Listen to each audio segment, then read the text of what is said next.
ධානය කරන දිනාවට මම ඔබ හැම දිනම සාදරයෙන් පිළිගන්නවා.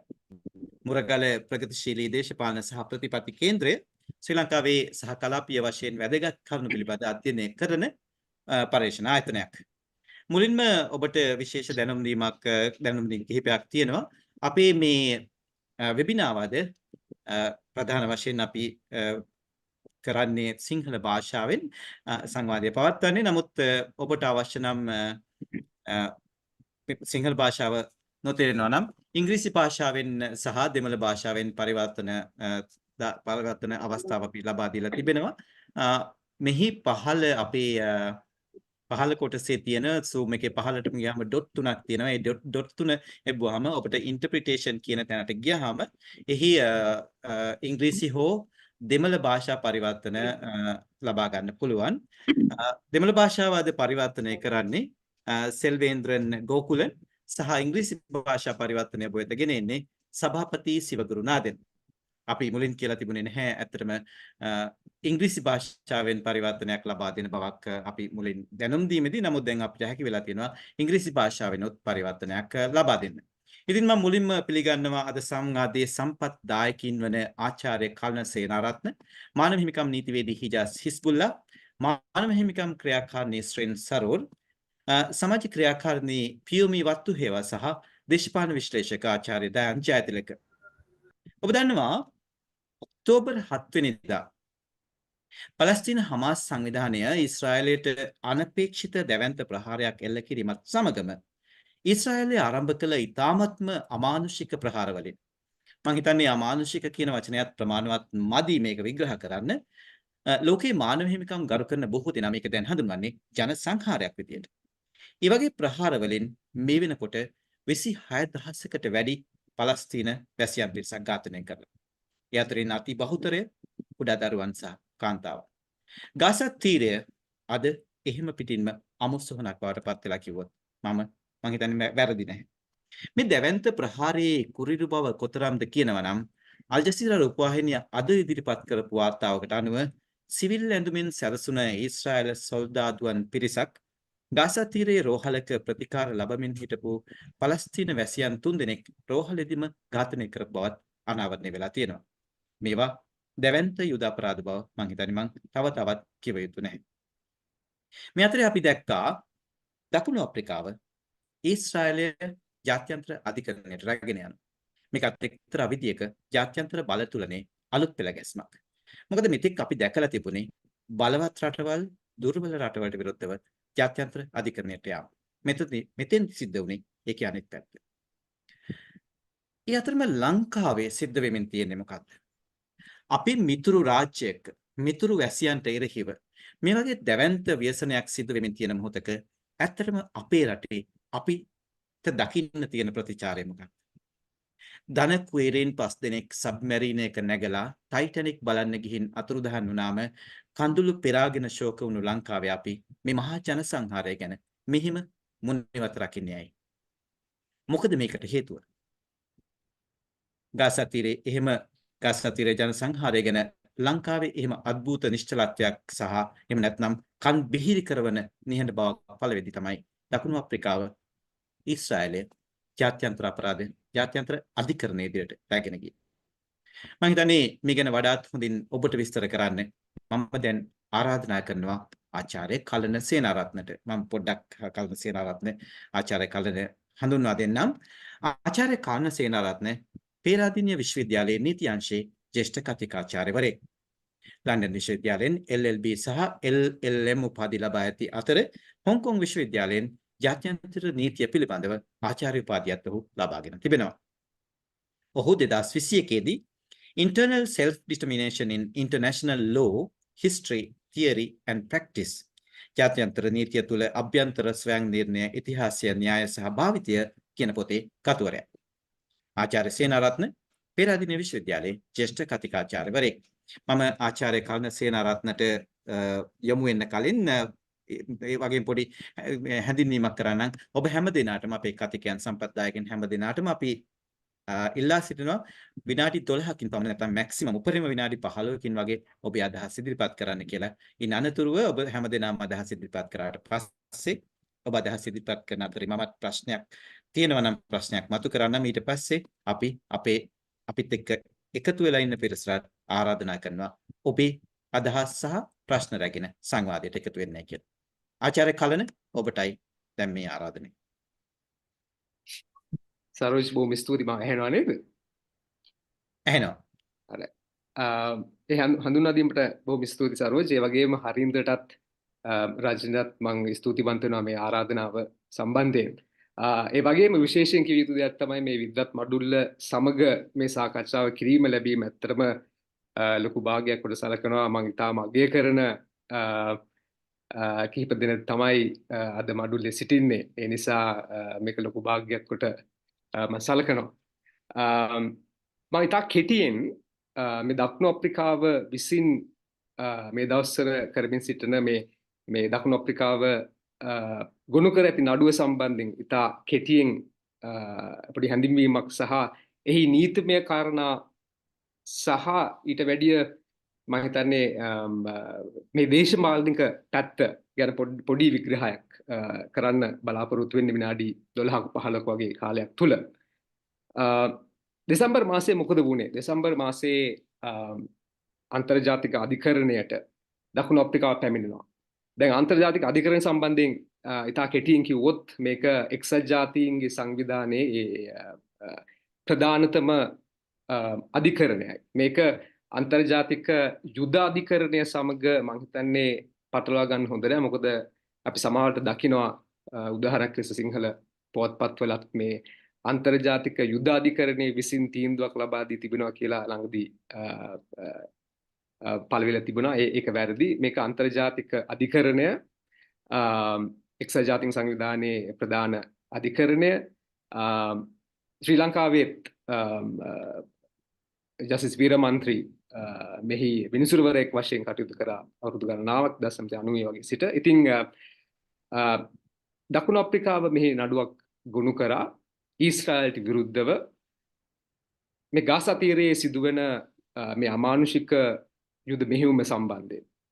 ඒක කරේ 1948 genocide convention. ඒ කියන්නේ ජනසංහාර සම්මුතියට අනුකූලව එහි 9 වෙනි වගන්තියේ පවසා සිටිනවා මේ සම්මුතියේ පාර්ශවකරුවන්ට මේ සම්මුතිය සම්බන්ධයෙන් යම්කිසි ප්‍රශ්නයක්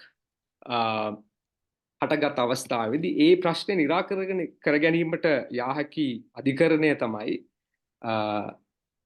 මේ අන්තර්ජාතික අධිකරණය International Court of Justice. ඉතින් ඒ අනුකූලව තමයි දකුණු අප්‍රිකාව අන්තර්ජාතික අධිකරණයට හේග් නුවර කියන එකට පැමිණෙන්නේ. දකුණු අප්‍රිකාව ඉල්ලා සිටින්නේ මොනවද? ඉතා කෙටියෙන් කිව්වොත් දකුණු අප්‍රිකාව තල දෙකක ඉල්ලීම් වගේක් කර තිබෙනවා මම හිතන්නේ. එකක් තමයි අවසාන වශයෙන් ඉල්ලා සිටින දෙයක් තියෙනවා. ඒ කියන්නේ මේ නඩුව ගොනු කිරීමෙන් උන් ඉල්ලා සිටින්නේ ඊශ්‍රායල රාජ්‍ය මේ ජනසංහාර සම්මුතිය උල්ලංඝනය කරමින් ජනසංහාරයක යෙදෙනවා කියන නියෝගය දිය යුතුයි. ඒ වගේම මේ ජනසංහාරයේ මේක කරන පුද්ගලයින්ට විරුද්ධව අන්තර්ජාතික අධිකරණයකින් දඬුවම් ලබා දිය යුතුයි කියන නියෝගයත්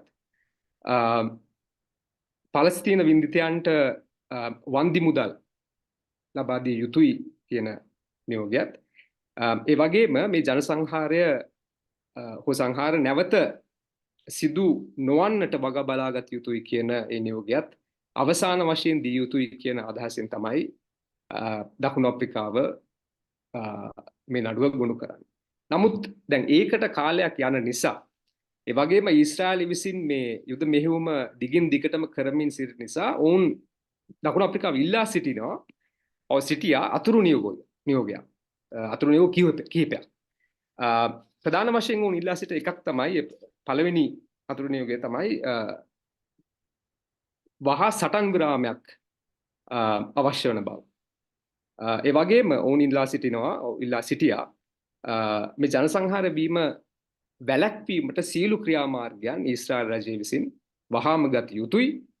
ඒ වගේම මේ ජනසංහාරයේ මේ සමූල ඝාතනය පෙන්눔 කරන සාක්ෂි විනාශ නොවී ආරක්ෂා කිරීමට ඊශ්‍රායල් රජය වග බලාගත යුතුයි විශේෂයෙන්ම මේ 48 සම්මුතියට අනුව ඒ වගේම සතියක වගේ කාලයක් තුල ඔවුන් ඉල්ලා සිටියේ එකයි සතියක වගේ කාලයක් තුල ඊශ්‍රායලය විසින් මේ තීන්දුවෙන් පසුව මොන වගේ ක්‍රියාමාර්ගයන්ද ගන්නේ කියලා වාර්තාවක් අධිකරණයට යැවිය යුතුයි. මේ ටික තමයි අතුරු නියෝගයන් වශයෙන් මොවුන් ඉල්ලා සිටියේ.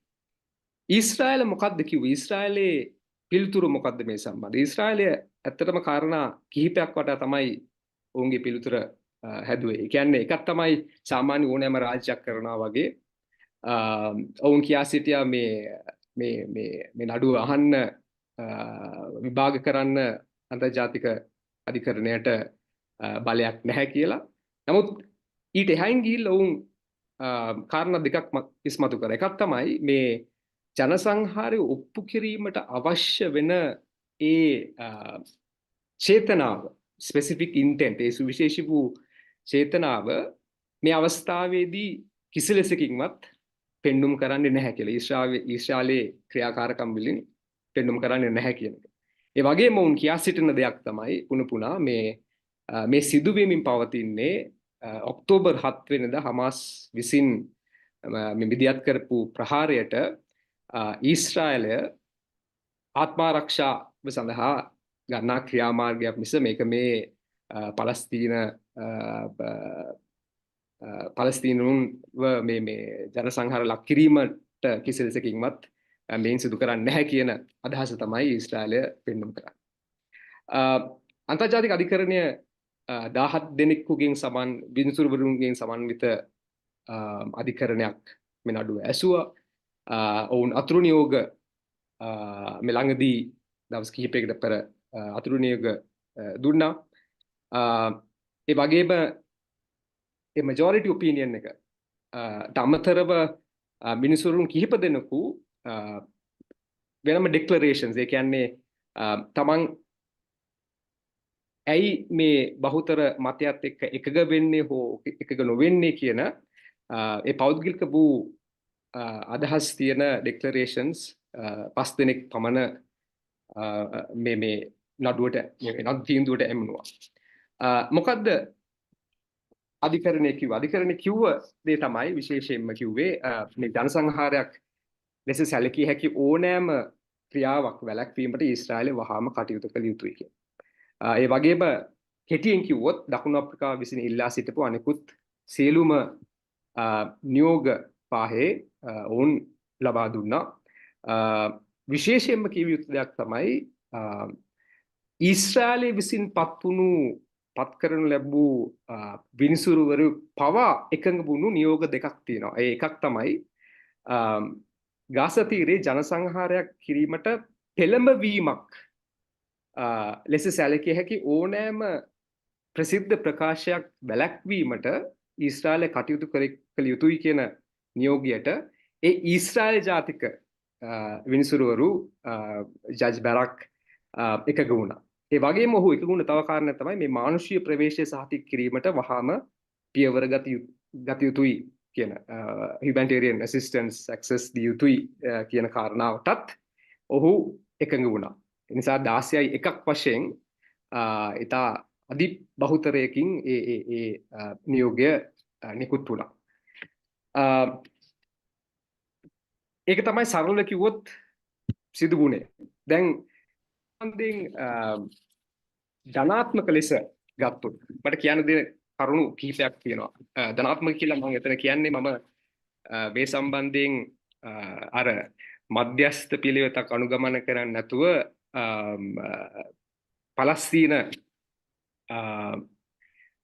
පලස්තීනයන් සම්බන්ධයෙන් ඔවුන්ගේ විමුක්තිය සඳහා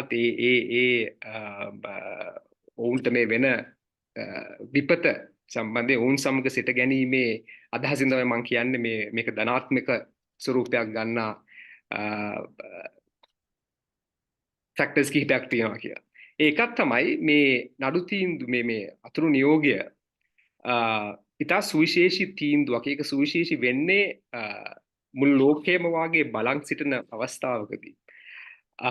විනිසුරුවරුන් 15ක් 16ක් පමණ 17ක් ඉන්න විනිසුරු මඩුල්ලක 15ක් 16ක් පමණ අපේ ඊශ්‍රායලයේ කරන දේ සම්බන්ධයෙන් විරෝධතාවයක් මතු කිරීම මම හිතන්නේ ඉතා සුවිශේෂී කාරණාවක් එක අතකින්.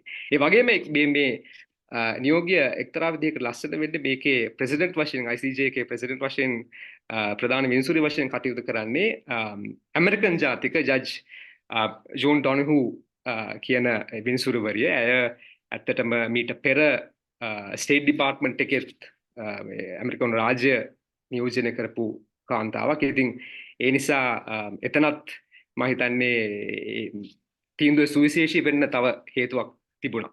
ඒ වගේම තමයි මේ ගෝලීය මතය පලස්තීන පැත්තට තවත් නැඹුරු කරන්න, තවත් තල්ලු කරන්න මම හිතන්නේ මේ නඩු තීන්දුව අතුරු නියෝගය මම හිතුව උපකාරී වෙනවා. ඒකට එක උදාහරණයක් මම සරෝජ් කෙටියෙන් කියන්නම්. මේ නඩු තීන්දුව දෙනකොට එක ජජ් කෙනෙක් හිටියා, එක විනිසුරුවරියක් හිටියා මේක සම්පූර්ණයෙන්ම මේක සම්බන්ධයෙන් විරුද්ධ වුණු. ඒ තමයි උගන්ඩා රාජ්‍යයෙන් ඇත්තටම මේ උසාවියට පැමිණි ජූලියා සෙපුඩින්ඩේ කියන විනිසුරුවරිය. උගන්ඩා රාජ්‍ය ඇය කරපු දේ ඇක්චුවලි මේ හෙලා දැකලා තියෙනවා. ඉතින් මම හිතන්නේ ඒ தත්ත්වයට අද මේක පත් වෙලා තියෙනවා මේ තීන්දුවත්. කලන් බොහොම කෙටියෙන් මම පොඩි ප්‍රශ්නයක් අහන්නද මම දන්න අපේ වෙලාව. නමුත් කලන් දැන් එකක් තමයි කියන්නේ අපි දන්නවනේ ඇමරිකාවේ එක්සත් ජනපදයේ ඉන්නේ ඒක දිගටම සටන් විරාමයක් ඉල්ලීම පවා ප්‍රතික්ෂේප කරනවා විතරක් නෙමෙයි දිගටම මූල්‍ය ආධාර සපයනවා ආයුධ සපයනවා. මේ වගේ තත්ත්වයක් තුල ලෝකේ බලගතුම රාජ්‍යයන් රුසියාව හැරුණාම ඊශ්‍රායලයට ඊශ්‍රායල ආණ්ඩුවට නෙතනියාහුට සහාය දෙන තත්ත්වයක් තුල මේ වගේ තීන්දුවක් බලාත්මක කරන්න බෑ නේද? ඇත්තටම බලය කියන්නේ සමාජ මතය ගැන දෙයක් කරන්න පුළුවන් වුණාට බලපෑමක් ඇත්තම නීතිය පැත්තෙන් කිසි දෙයක් කරන්න බෑ නේද? ඒක මගේ ඊළඟ කොටස සරෝජ්. ඒ කියන්නේ මොකද ඒක අන්තර්ජාතික නීතිය සම්බන්ධව සහ විශේෂයෙන්ම මේ ICJ එක අන්තර්ජාතික මේ අධිකරණය විසින් දෙන තීන්දුව සම්බන්ධයෙන් ඇත්තටම එක්තරා මොහොතක් එනවා ඒක බලාත්මක කරන්න හැකියාවක් නැති. ඒකට ඉතිහාසයකුත් තියෙනවා. මොකද දැන් ඊශ්‍රායල සම්බන්ධයෙන් පවා අන්තර්ජාතික අධිකරණය විසින් මීට පෙර තීන්දුවක් දීලා තියෙනවා ඇඩ්වයිසරි ඔපිනියනයක් වශයෙන් උදාහරණයක් ලෙස මේ පැලස්ටයින් වෝල් කේස් එක සම්බන්ධයෙන් 2000 මීට අවුරුදු 15කට 20කට විතර පෙර. ඉතින් ඒ සම්බන්ධව කිසිම ක්‍රියාමාර්ගයක් ගත්තේ නැහැ. ඇමරිකාවට විරුද්ධව නිකරගුවා රාජ්‍ය විසින් ඒ නඩුවේදී ඒ තීන්දුව ඉතාම ඓතිහාසික තීන්දුවක් කිසිම දෙයක් ඇමරිකාව කරේ නැහැ. ඉතින් ඒ නිසා මේ ප්‍රශ්නේ තියෙනවා. මට ඒ වගේම මේ සම්බන්ධයෙන් කියන්න ඕන කාරණා සුබවාදී නොවන කාරණා කිහිපයක් කියන්න තියෙනවා. මොකද අද හුඟක් පිළිගෙන තියෙන දඩ මේක ඉතාම සුබවාදී තීන්දුවක් යම් කිසි දෙයක් සිදු වෙයි, ධනාත්මක දෙයක් සිදු වෙයි කියන අදහසක් යම් කිසි කෙනෙකුගේ හිතේ තියෙනවා නම් ඒක ගැන පොඩ්ඩක් අපි සිටිය යුතුයි කියන අදහස තමයි මම ඉන්නේ. ඒකට හේතු කිහිපයක් තියෙනවා. එකක් තමයි දකුණු අප්‍රිකාවේ ඉල්ලපු මේ සටන් විරාමය ඔවුන්ට ලැබුණේ නැහැ. ඒක ඒ සම්බන්ධයෙන් යුදාධිකරණය කිසිම දෙයක් කිව්වේ නැහැ. ඒ කිව්වේ නැතිවීම හේතු කොටගෙන සිදුවෙන දෙයක් තමයි මේ ආත්ම ආරක්ෂාව self defense වලට රාජ්‍යයකට තියෙන අයිතිය මං හිතන්නේ එක්තරා දුරකට ඔවුන් තහවුරු කරා. ඒක නොකිය තහවුරු කරා. ඒ නිසා මෙවැනි ඒ කියන්නේ යම් කිසි යුද මෙහෙයුමක නිරත වීමට යම් ඉඩක් ඊශ්‍රායල් රාජ්‍යයට මම හිතන්නේ මේකෙන් ලැබෙනවා. දෙවෙනි කාරණාව තමයි මේක අතුරු නියෝගයක්. ඒ නිසා කිසි ලෙසකවත් මේක අවසාන නියෝගය ලෙස අපි වරදවා තේරුම් ගන්න හොඳ. ඒක ඇත්තටම කියන්නේ ඉන්දියානු ජාතික විනිසුරුවරු බණ්ඩාරි සහ මේ චීන විනිසුරුවරිය ජුවන්චින් ඔවුන් දෙදෙනාගේ ඩෙක්ලරේෂන්ස් කියවුවම ඉතාම පැහැදිලි වෙන කරුණක් තමයි ඔවුන් ඉතාම විරුද්ධයි මේ ඊශ්‍රායල විසින් කරගෙන යන දේ සම්බන්ධයෙන්. නමුත් ඔවුන් පුනපුනා කියන දෙයක් තියෙනවා. ඒක තමයි මේක මේ අවස්ථාවේදී මම මේ සම්බන්ධයෙන් එකග වෙනවා. විශේෂයෙන්ම ඕක මේ ජජ් ෂූගේ චයිනීස් ජජ්ගේ ඩෙක්ලරේෂන් එක මට ටිකක් දැනෙන දෙයක්. ඇය දැඩි ලෙස කම්පා වෙනවා මේ සිදුවෙන දේ සම්බන්ධ ඊශ්‍රායලය කරන දේ සම්බන්ධ. නමුත් ඇය කියා සිටින දෙයක් තමයි මම මේ අවස්ථාවේදී මේක පිළිගන්නවා මේ majority opinion එක. මොකද මේක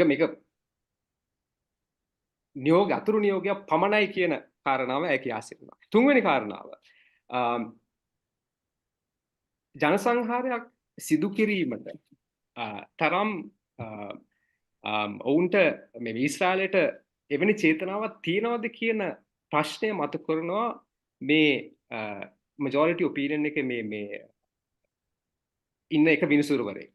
ඔහු ජර්මන් ජාතික විනිසුරුවරයා. ඔහු කියා සිටින්නේ යෝග් නෝල්ට කියන විනිසුරුවරයා කියා සිටින්නේ. ඔහු එකග වෙනවා බහුතරයත් සමග. ඔහු කියනවා මේක මම බහුතරය සමග එකග වෙනවා. නමුත් ඔහුට ප්‍රශ්නයක් තියෙනවා ජනසංහාරයක් genocide එකක් වෙනවාද කියන ලොකු සැකයක් ඔහුට තියෙනවා කියලා ඔහු ඒ තීන්දුවේ කියනවා. ඒ නිසා අපිට එක්තරා විදිහකට මෙසේජ් එකක් එනවා.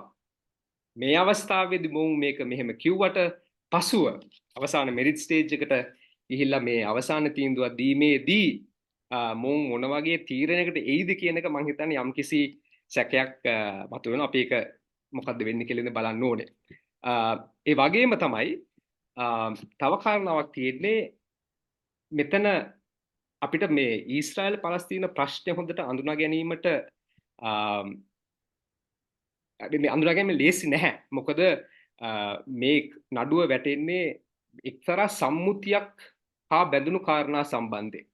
ඒ නිසා මේ ජජස්ලා මේ මිනිසුරුන් ප්‍රකාශ කර සිටින දෙයක් තමයි මෙතනදී හමාස් සම්බන්ධයෙන් ක්‍රියා කළ යුතු ආකාරය ගැන මේ නඩුවේ කියවෙන්නේ නැහැ. ඒ නිසා මේක අර ඒක පාර්ශ්වික නඩු තීන්දුව එක පැත්තකට පමණක් සීමා වුණු එක පැත්තක් පමණක් ඒ කියන්නේ ඊශ්‍රායල් පමණක් යම් කිසි විදිහකට හංවඩු ගැසෙන තීරණයක් කියලා සමහර විනිසුරුවරුන් පවසා සිටිනවා.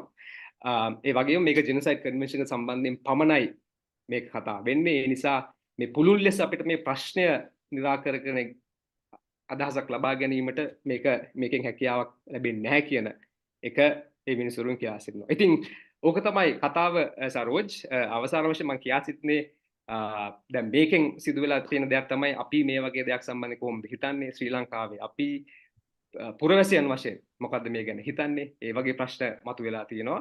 ඒ වගේම අවසාන වශයෙන් මට කියන්න ඕන කාරණාවක් තමයි නීතිමය පැත්තෙන් ආවත් මම හිතනවා අපි එක්තරා විදිහකට මනුෂ්‍යයන් වශයෙන් අපිට බැරි වෙලා තියෙනවා මේ ප්‍රශ්නේ විසඳගන්න. අපි බලන් ඉන්නවා හුඟක් දෙනෙක් හේග් නුවර මිනිසුරුන් 17 දෙනෙක් මේ ප්‍රශ්නය ගැන මොනවද කියන්නේ කියලා. නමුත් මම හිතන්නේ මෙවැනි සංකීර්ණ දේශපාලනික ප්‍රශ්න අධිකරණයක් විසින් නවත්වයි විසඳයි කියන මතේ අපි ඉඳලා තියෙන අපි තාම අසරණයි ඒ අතින් බැලුවාම. ඉතින් නීතියට කරන්න පුළුවන් දේවල් තියෙනවා. නමුත් කළ නොහැකි දේවල් ගණනාවක් තියෙනවා. ඒ නිසා අපි බලා සිටිමු මොකද්ද වෙන්නේ. බොහොම ස්තුතියි. ස්තුතියි කලන මේ ඔබත් සඳහන් කළ ආකාරයට ඒ කියන්නේ ජාත්‍යන්තර ප්‍රජාවට බැරි වෙලා තියෙන මේක විසඳ ගන්න. ඒ අතරේ අපි ලංකාව ගැන බැලුවොත් මම මුලින්ම සඳහන් කළ ආකාරයට මේ දැවැන්ත මානව හිමිකම් උල්ලංඝනය ගැන ලංකාවේ අපි දකින්නේ අන්බිහිරි කරන ආකාරය අద్భుත නිශ්චලාර්ථයක්. අපි දකින විදියට මම හිතන්නේ එක පැත්තකින් ලංකාවේ සමහරු හිතන බවක් පේන්න තියෙනවා. මේ මොහොතේ යුද්ධයත් එක්ක ලංකාවට රැකියා අවස්ථා ලැබිලා ඒ නිසා ඊශ්‍රායලයේ රැකියා අවස්ථා ලැබිලා ඒ නිසා අපි ඊශ්‍රායලයේ තරහ කරගත යුතු නැහැ කියලා වගේ ආකල්පයක් ගන්න බවක් පේන්න තියෙනවා. තවත් සමහරු හිතන්නේ මේ මොහොතේ ඊශ්‍රායලයේ කරමින් සිටින දේ නිසා නැත්නම් ඔවුන් කරන යුද්ධ අපරාධ නිසා ලංකාවටත් පුළුවන් වේවි කියලා දැනට එල්ල වෙලා තියෙන යුද අපරාධ චෝදනාවලින් බේරෙන්න. මේ අතරේ ඒ කොහොම වුණත් මට පේන විදියට මෙතන මේ තර්ක වලින් ලංකාවේ බොහෝ ජනතාවගේ අදහස් අතර ප්‍රධානම දේ විදියට මට පේන්නේ ජාතිවාදී ආකල්පයක්. ඒ කියන්නේ මුස්ලිම් ජනතාවට විරුද්ධව. මේක මුස්ලිම් අයගේ ප්‍රශ්නයක් නැත්නම් ත්‍රස්තවාදීන්ගේ ප්‍රශ්නයක්. ඒ නිසා ඒ ත්‍රස්තවාදීන්ට හෝ මේ මුස්ලිම් අයට සමහරලාට මටම ඇහිලා තියෙනවා කියනවා උන්ට එහෙම තමයි වෙන්න ඕන ත්‍රස්තවාදීන් අතුගාලා දාන්න ඕන වගේ කියලා. එහෙම ආකල්පයක් දරන පාටක් පේන්න තියෙනවා. මේ අතරේ මම මේකත් කියන්න ඕන පලස්තීන තානාපතිතුමා සබයි සයිඩ් සානාපතිතුමා ශ්‍රී ලංකාවේ ඉන්න මා එක්ක කිව්වේ වෙනත් කාරණයක්. එතුමා මා එක්ක ළඟදී සංදේශ නාලිකාවේ සාකච්ඡාවකදී කිව්වේ ඇත්තටම එතුමා නම් බොහොම සෑහීමකටපත් වෙනවා කියලා ශ්‍රී ලංකාවේ ප්‍රජාවගෙන් ලැබෙන ප්‍රතිචාරය ගැන ඉතාමත්ම දැවැන්ත විදිහේ සහයෝගයක් ප්‍රචාරයක් ලැබෙනවා. අපේ තියෙන ආර්ථික අර්බුදය සහ වෙනත් ප්‍රශ්න මැද්දේ. එතුමා එක අපි පිළිගන්නවා රාජතාන්ත්‍රිකව එතුමාට කියන්න පුළුවන් ආකාරයට තමයි එතුමා ඒ සඳහන් කළේ. නමුත් අපිට පේන්නේ නැහැ. ඒ වගේ දැවැන්ත ප්‍රතිචාරයක් පළ වෙමින් තියෙනවා. ඉතින් මානව හිමිකම් ශ්‍රේෂ්ඨය පැත්තෙන් ගත්තොත් අපිට මේක කොයි විදිහටද විග්‍රහ කරන්න පුළුවන්. මම දැන් ආරාධනා කරනවා නීතිඥ හිජාස් හිස්බුල්ලාට මේ ගැන කරුණු දක්වන්නයි කියලා. නීතිඥ හිජාස් හිස්බුල්ලා මානව හිමිකම් නීතිඥයෙක්. ඔහු රටේ ආගමික සහ වාර්ගික සුළු ජාතීන්ට වෙනස් කොට සැලකීමට සහ ප්‍රචණ්ඩත්වයට එරෙහිව හඬනගන නීතිඥයෙකු වන අතර ත්‍රස්තවාදය වැළැක්වීමේ පනත යටතේ අප නොමැතිව මාස 22ක් සිරගත කරලා තිබුණා. ඒ වගේම චෝදනා නොමැතිව ඊට පස්සේ ඔහුව නිදහස් කෙරුණා. ඇම්නස්ටි ඉන්ටර්නැෂනල් ආයතනයේ ජාත්‍යන්තර ක්ෂමා සංවිධානය විසින් ඔහු හද සාක්ෂියේ සිරකරුවෙකු විදිහටත් නම් කරලා තිබුණා. ඔහුට විඳින්න සිදු වුණු ගැහැට නිසා. නීතිඥ හිජාස් මම ඔබට ආරාධනා කරනවා අදහස් දක්වන්නයි කියලා. ඇහෙනවද? ඇහෙනවා හිජාස් කතා කරන්න. ඇත්තටම බොහොම ස්තුතියි සරෝජ් මාව මෙම වැඩසටහනට ආරාධනා කිරීම සහ මේකට කලින් කතා කරපු ડોક્ટર කල්නසේන ආචාර්ය කල්නසේනරත්න මහතා ඉතාමත් වැදගත් විදිහට අද දකුණු අප්‍රිකාව සහ ඉස්රේල් දකුණු අප්‍රිකාව විසින් ඉස්රේලියට විරුද්ධව ලෝක අධිකරණයේ දන් ලද නඩුවේ තීන්දුව ගැන පැහැදිලි කිරීමක් ඒක මටත් ඉතාමත් අහන් ඉන්න හරි හොඳ දැනුවත් කිරීමක් වශයෙන් මම සලකනවා. දැන් මගෙන් ලංකාවේ මේ ප්‍රශ්නය සම්බන්ධයෙන් තියෙන ප්‍රතිචාරය මොකක්ද? දැන් මම අපි පොඩි කාලේ මේ පැලස්තීන ප්‍රශ්නය දැන් අවුරුදු 75ක් දීර්ඝ ප්‍රශ්නයක්. අපි පොඩි කාලේ මම දැක්වූ දෙයක් තමයි ලංකාවේ බහුතරය රජය සහ බහුතරය pro Palestinian රජය සහ පැලස්තීනිය cause එකට පැලස්තීනියන් රාජ්‍යයක් පිහිටවිය යුතුයි සහ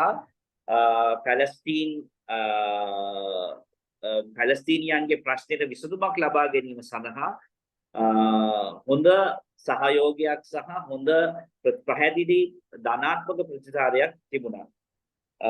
මේක පැලස්තීනිය ඉෂුව එක විතරක් නෙමෙයි ලංකාවේ නසාර්ට ස්වෙස් කැනල් අර යුද්ධයේදී නසාර් ගැන ලොකු ජනප්‍රියතාවයක් තිබුණා. හිටපු ඉජිප්තු ජනාධිපතිතුමාට තිබුණා. ගඩාෆිට තිබුණා. even I think සමහර අවස්ථාවක සදාම් හුසේන්ට පවා ලංකාව ජනතාව තුළ හොඳ මතයක් සහ ජනප්‍රියතාවයක් තිබුණා. ඒක මම හිතන්නේ ඒ අයව හඳුනා ගැනීමක් වුණා ඇන්ටි ඇමරිකන් ෆෝසර්ස් හැටියට. ඒගොල්ලන් ඇමරිකානු විරුද්ධ ඇමරිකාවට විරුද්ධව කටයුතු කරන පදනම මත ඒ අය වීරයන් වශයෙන් සහ බටහිර බලවේගයන්ට විරුද්ධව නැගී සිටින ආසියානු සහ ගෝලීය දකුණේ නායකයන් හැටියට හඳුනා ගැනීමත් සමග ඒ අය සහ පැලස්තීනියන් ප්‍රශ්නයට ලංකාවේ පැහැදිලි ප්‍රතිචාරයක් තිබුණා. සහ ඒ කාලයේදී මුස්ලිම් සමාජය සහ බහුතර සිංහල සමාජයත් අතර මිත්‍රත්වයක් යන පදනමකුත් තිබුණේ නැත්නම් දැනට තියෙන වෛරත්වයක් තිබුණේ නැහැ. නමුත් 1990 ගණන් පටන් මේ මගේ ප්‍රැක්ටිකල් මගේ දැනුම මගේ lived experience මම ජීවත් වෙලා දැකපු දේ මම කියන්නේ 1990 සිට මේ ක්‍රමානුකූලව අඩු වෙගෙන ආවා සහ විශේෂයෙන්ම 2012 සිට ආරම්භ වූ මුස්ලිම් විරෝධී මේ රටේ තිබුණු මුස්ලිම් විරෝධී ව්‍යාපාරයත් එක්ක පැලස්තීනියන් සහ මිඩල් ඊස්ටර්න් ප්‍රශ්නවලට මුස්ලිම් ජනතාව මේ රට ශ්‍රී ලාංකීය ජනතාවගෙන් ලබා දෙන ප්‍රතිචාරය ඒ පැරණි විදිහටම තිබුණේ නැහැ. ඒකට ප්‍රධානම හේතුව මම දකින්නේ Muslims are friends කියන නැත්නම් මිතුරන් කියන සංකල්පය වෙනස් වෙලා මුස්ලිම් මිනිස්සු දැන් අපේ හතුරන් ලෙස සැලකීමට පටන් ගන්න තියෙනවා. ඒ නිසා එය ඒ ආකාරයෙන්ම ඉස්සර තිබුණු ආකාරයෙන්ම පැලස්තීනීය ප්‍රශ්නයට සහයෝගයක් ලබා දීම සම්බන්ධයෙන් අඩුවීමක් තියෙනවා. නමුත් එකක් මට පැහැදිලිව මට දැනීමට පුළුවන් තමයි බුද්ධිමත් අය or the intellectual elite I don't know ඒක වචනය සිංහල වචනය හරියද කියලා the intellectual elites Palestinian pro-Palestinian Palestine ප්‍රශ්නයට ඉතාමත් හොඳ ප්‍රතිචාරයක් ලබා දෙන ඒ පැලස්තීනිය අයට වෙන අපරාධය ගැන ඒගොල්ලන් පැහැදිලි මතයක් දරනවා ඒකට විරුද්ධ වෙනවා ප්‍රභූ ජන කොටසක් නේද ඔබ කියන්නේ බුද්ධිමත් ප්‍රභූ කොටසක් කියලා ඔබ කියන්නේ බුද්ධිමත් ප්‍රභූ කොටසෙන් ඒක පැහැදිලියි ඒක මට කියන්න පුළුවන් එකක් තමයි අද දැන් ගිය සිකුරාදා සිට අද වෙනකන් හෙටත් තියෙනවා ත්‍රස්ත විරෝධී පනත සම්බන්ධයෙන් ශ්‍රේෂ්ඨ අධිකරණයේ පංච පුද්ගල විනිසුරු මඩුල්ලක් ඉදිරියේ නඩුව දැන් විභාගය කෙරෙමින් සිටිනවා. ඒ විභාගයේදී ත්‍රස්තවාදී සංවිධාන වලට සහයෝගය ලබා දීම සම්බන්ධයෙන් කරුණු දැක්වීමෙන් නීතිඥවරු සෑහෙන පිරිසක් මේ ගාසා ප්‍රශ්නයේදී හමාස් වෙනුවෙන් කතා කිරීම මේ පනත යටතේ වැරද්දක් විය හැකි ඒක විය නොයුතු වන බවට ගරු අධිකරණ ඉදිරියේ දක්වලා උදාහරණයක් හැටියට දක්වලා දෙනවා. ඒ නිසා ඒ පැත්තෙන් බලනකොට අර ප්‍රභූ පන්තිය ඇතුලේ හොඳ පැහැදිලි ප්‍රතිචාරයක් තියෙනවා. නමුත් එහාට ගියාම මට පේන දෙයක් තමයි බටහිර විරෝධී ප්‍රතිචාරයකට සහ මුස්ලිම් විරෝධී ප්‍රතිචාරයකට අතර පිරවෙච්ච ප්‍රතිචාරය තමයි මට ලංකාවේ දකින්න පුළුවන්. Are we to be anti-American or are we to be anti-Muslim? එතකොට අපි anti-Muslim වෙන්නත් ඕනේ anti-American වෙන්නත් ඕනේ. මේ දෙකේ අතරදී තමයි මේ ප්‍රතිචාර මේක තියෙන්නේ. දැන් මෙතන බටහිර බලවේග ඉස්රේලයට අපිට පේන විදිහට පැහැදිලි ලෙස දායකත්වයක් ලබා නොදෙන අවස්ථාවකදී මගේ හිතේ තියෙන එක සැකයක් තමයි මේක පැහැදිලි ඇන්ටි ප්‍රෝ ඉස්රේලි සපෝට් එකක් වීමට හැකියාවක් තියෙනවා. නමුත් එක්සැම්පල් ඉන්දියාවේ වෙන දේවල් ගැන බැලුවොත් ඉන්දියාවෙත් එතන ඇන්ටි මුස්ලිම් ගොඩක් දේවල් වෙනවා. නමුත් ලංකාවේ ඉන්දියාවට ගැන හොඳ පැහැදිලි ප්‍රෝ ඉන්දියන් අප්‍රෝච් එකක් තියෙන්නේ. ඒ හේතුව මත ඇන්ටි මුස්ලිම් හේතුවක් මත සහ එතන බටහිර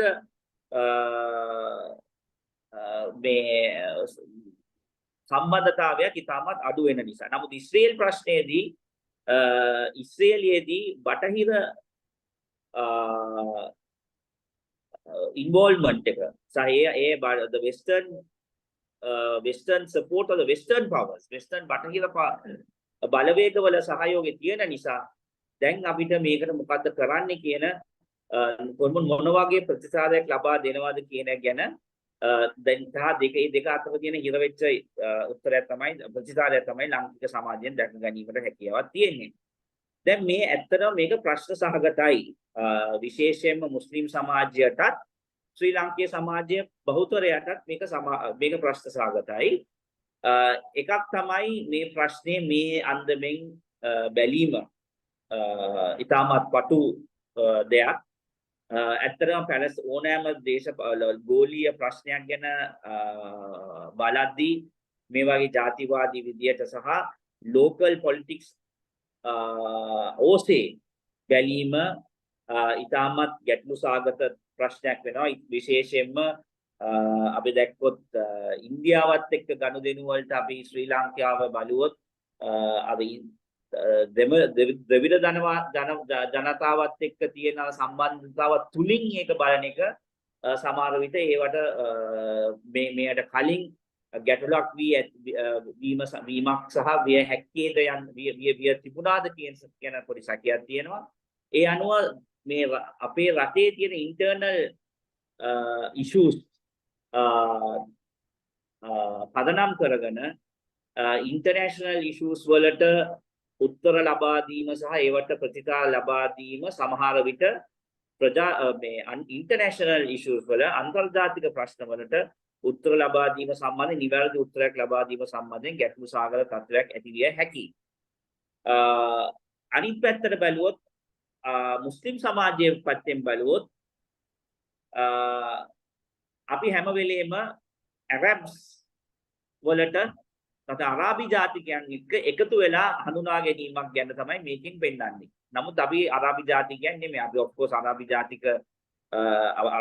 ජාතිකත් අරාබි ලේ අපේ ඇඟවල ටිකක් තියෙනවා. නමුත් සිංහල ලේත් අපේ තියෙනවා. අපි අරාබි ට්‍රේඩර්ස් ඇවිල්ලා සිංහල කාන්තාවන් ව්‍යවහාර කරගෙන තමයි මෙතන ගොඩක් සිංහල ඒම තමයි මේ මුස්ලිම් ජනතාව දැන් මෙතන ඉන්නේ. ඒ නිසා අපි හැම වෙලේම මේ රටේ outsiders විදේශිකයන් වැනි ආකල්පය තාම තියෙන එක තමයි මෙවැනි ප්‍රතිචාර වලින් පේන්න තිබෙන්නේ. නමුත්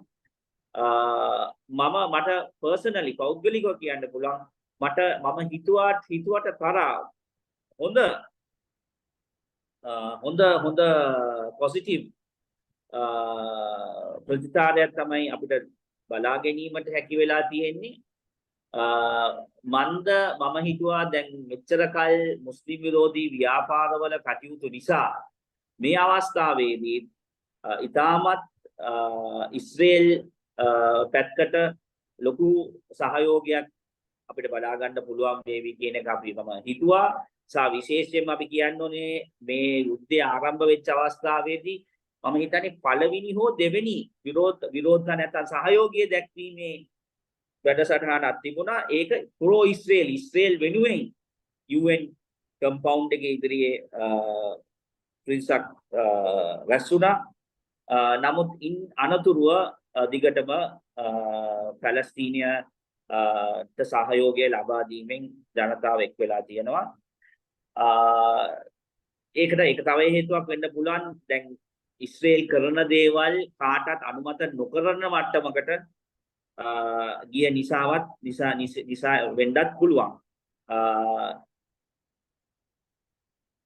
ඒක තමයි මගේ මේ අවස්ථාවේ තියෙන කරුණ. සරත් ප්‍රශ්නයක් හිජාස් ස්තුතියි. තමත් කියන්නේ කෙටියෙන් ඒ කියන්නේ ඔබත් කිව්වේ මම කලින් කිව්වා තානාපතිතුමත් කිව්වයි කියලා ලැබෙන ප්‍රතිචාරය ගැන සතුටුයි කියලා. සමස්තයක් වශයෙන් ගත්තාම ඔබ සතුටුයිද ලංකාවේ සමාජයෙන් සහ කොටස් දෙකක් එකක් ඔබ කිව්වා එලිට් එක කියලා ප්‍රභූ පැලැන්තිය බුද්ධිමත් ප්‍රභූ පැලැන්තිය. ඒ වගේම දේශපාලන අධිකාරියෙන් ලැබෙන ප්‍රතිචාරය ගැන කෙටියෙන් ඔබ කිව්වොත්. දේශපාලන අධිකාරියෙන් මට කියන්න පුළුවන් හැම දේශපාලන නායකයෙක්ම පැලස්තීනිය ප්‍රශ්නයට මැදිහත් වීම සම්බන්ධයෙන් පැලස්තීනිය පැත්තට කතා කරලා තියෙනවා. සජිත් ප්‍රේමදාස, අනුර කුමාර දිසානායක වෙනත් අනිත් නායකයෝ ඒ වගේ කතා කරලා දෙනවා. of course ජනාධිපතිතුමා ඉතාමත් මේ ගැන කිසිම පැහැදිලි ප්‍රකාශයක් කරලා නැහැ. නමුත් අපි දැක්කා මේ නැවක් යැවීම සම්බන්ධයෙන් සහ විවිධ සෝදෑයි අතන ජනාධිපතිතුමාගේ කටයුතු එතන කරන බව තමයි අපිට පේන්නේ. නමුත් රටක් වශයෙන් පැලස්තීන ප්‍රශ්නයට ඉතාමත් පැහැදිලි දකුණු අප්‍රිකාව ලබා දෙන පැලස්තීනත් එක්ක වගේ නොවුනත් එයට වඩා පැහැදිලි ප්‍රතිචාරයක් ලබා දීලා තිබුණා නම් හොඳයි කියන එක තමයි මට කියන්න තියෙන්නේ. ස්තුතියි Hejaaz, ඉතාමත්ම ස්තුතියි. காணாத தீர்ப்புகள் මේ disturbance එකක් එනවා මම හිතන්නේ ஒரு தெளிவான පරිවර්තනයක් அறிக்கையை වැඩි வெளியிட்டு කළ. வசந்ததாக இருக்கும் என்று நினைக்கிறேன். நன்றி ஜாஸ். දෙමළ පරිවර්තනය මටත් අහන්න ලැබුණා. මම සිංහල අහමින් ඉන්න අතරේ. ස්තුතියි Hejaaz. ඇත්තටම Hejaaz කිව්වා වගේම මම හිතන්නේ Hejaaz සඳහන් කළේ ප්‍රභූ පැලැන්තියේ කොටසක් බුද්ධිමතුන් පිරිසක් සහයෝගය දෙනවා. ලැබෙන ප්‍රතිචාරය ගැන සතුටුයි කියලා. මාත් හිතන්නේ ඇත්තටම අපේ සමාජයේ කුඩා කොටසක් ඔක්තෝබර් 7 වෙනිදා ඉඳලම මේ මහත් ජනඝාතනයට විරෝධය පළ කරමින් ඉන්නවා. කුඩා කොටසක් වුණත් ඔවුන් එදා ඉඳලම Tamanගේ උද්ඝෝෂණ නවත්තලත් නැහැ. ඒ වගේම මමත් කලින් තානාපතිතුමා ගැන සඳහන් කළ ආකාරයටම දැන් Hejaazුත් සඳහන් කළ ආකාරයටම පලස්තීන තානාපතිතුමා කිව්වෙත් මාත් එක්ක සංදේශ නාලිකාවේ ඉදි කරපු සාකච්ඡාවේදී පලස්තීන තානාපතිතුමා විශේෂම සඳහනක් කරා දේශපාලන නායකත්වය ගැන.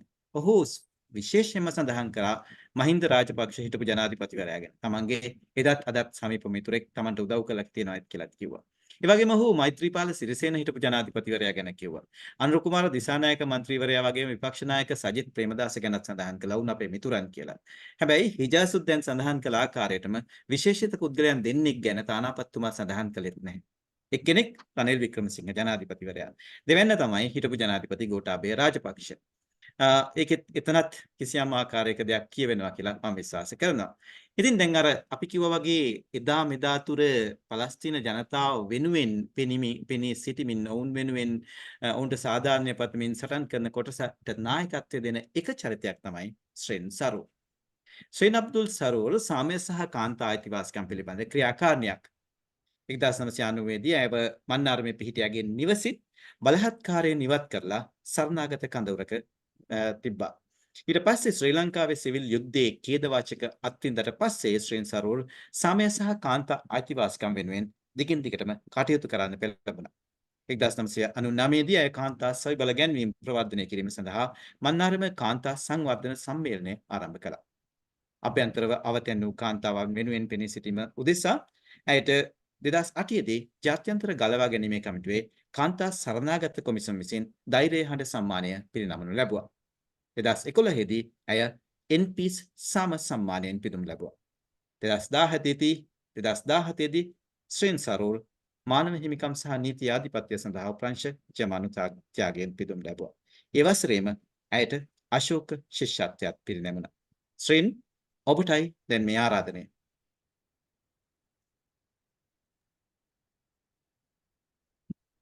Shreen, are you there? Thanks, Saroj. Can you hear me? Yes, go ahead, please. I can't speak much of a Sinhala. I'm from North, so I'm going to...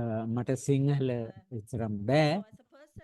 ඒ නිසා උතුරු කරේ තරුණ කෙනෙක් හැටියට මම වැඩුණේ. මම පලස්තීන Tamils in the North got inspired of the PLO's liberation and the, like if many of you all, I don't know whether you all know the liberation movements in the North and plot, particularly PLOT, is one of the movements that got inspired by PLO's liberation. So it's about, at the end of the day, Israeli-Palestinian issue bottled down to statehood. What Israel is doing is with regard to the whole centuries old this conflict is all about annihilating Palestine in the context of making them stateless. So the statehood depends on three things.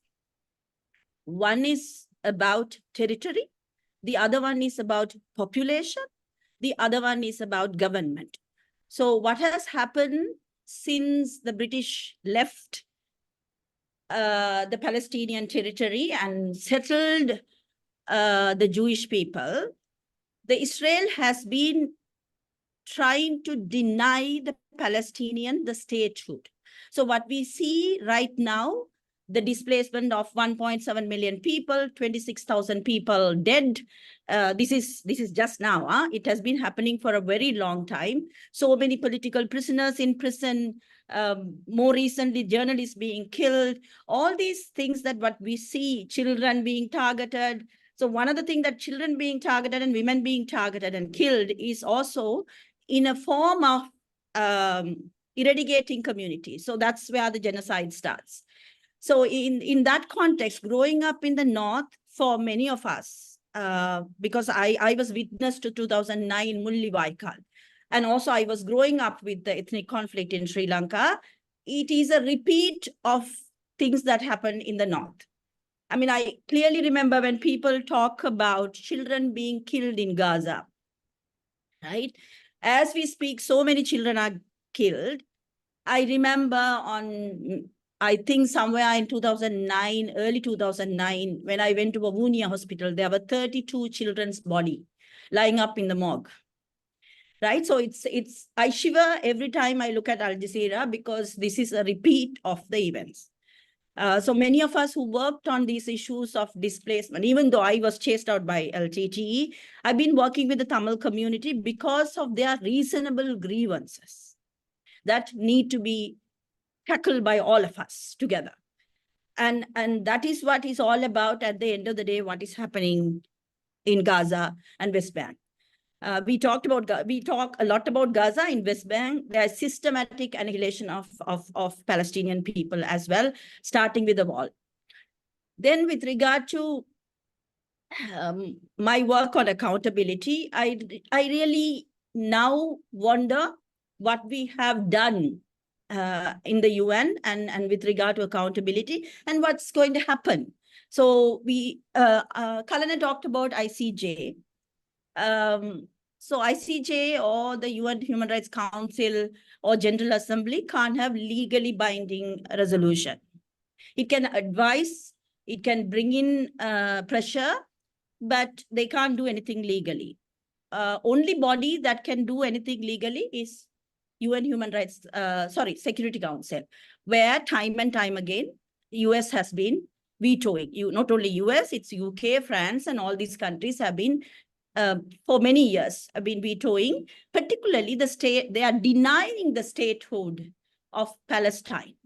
So in that context, it's also something that we need to look at it, how UN is going to work on, even ICJ's decision, what would come out of it. The other dimension that I want to highlight on the Palestinian issue is that how Global South is setting a trend with regard to safeguarding the international human rights, humanitarian law, which we always saw as a global North dimension, and global North defining and giving us all these treaties, the conventions and the UDHR and all those things. It is very interesting because more recently Gambia going to ICJ on behalf of Myanmar, holding Myanmar accountable for Rohingya people. This is setting a trend. Even South Africa going...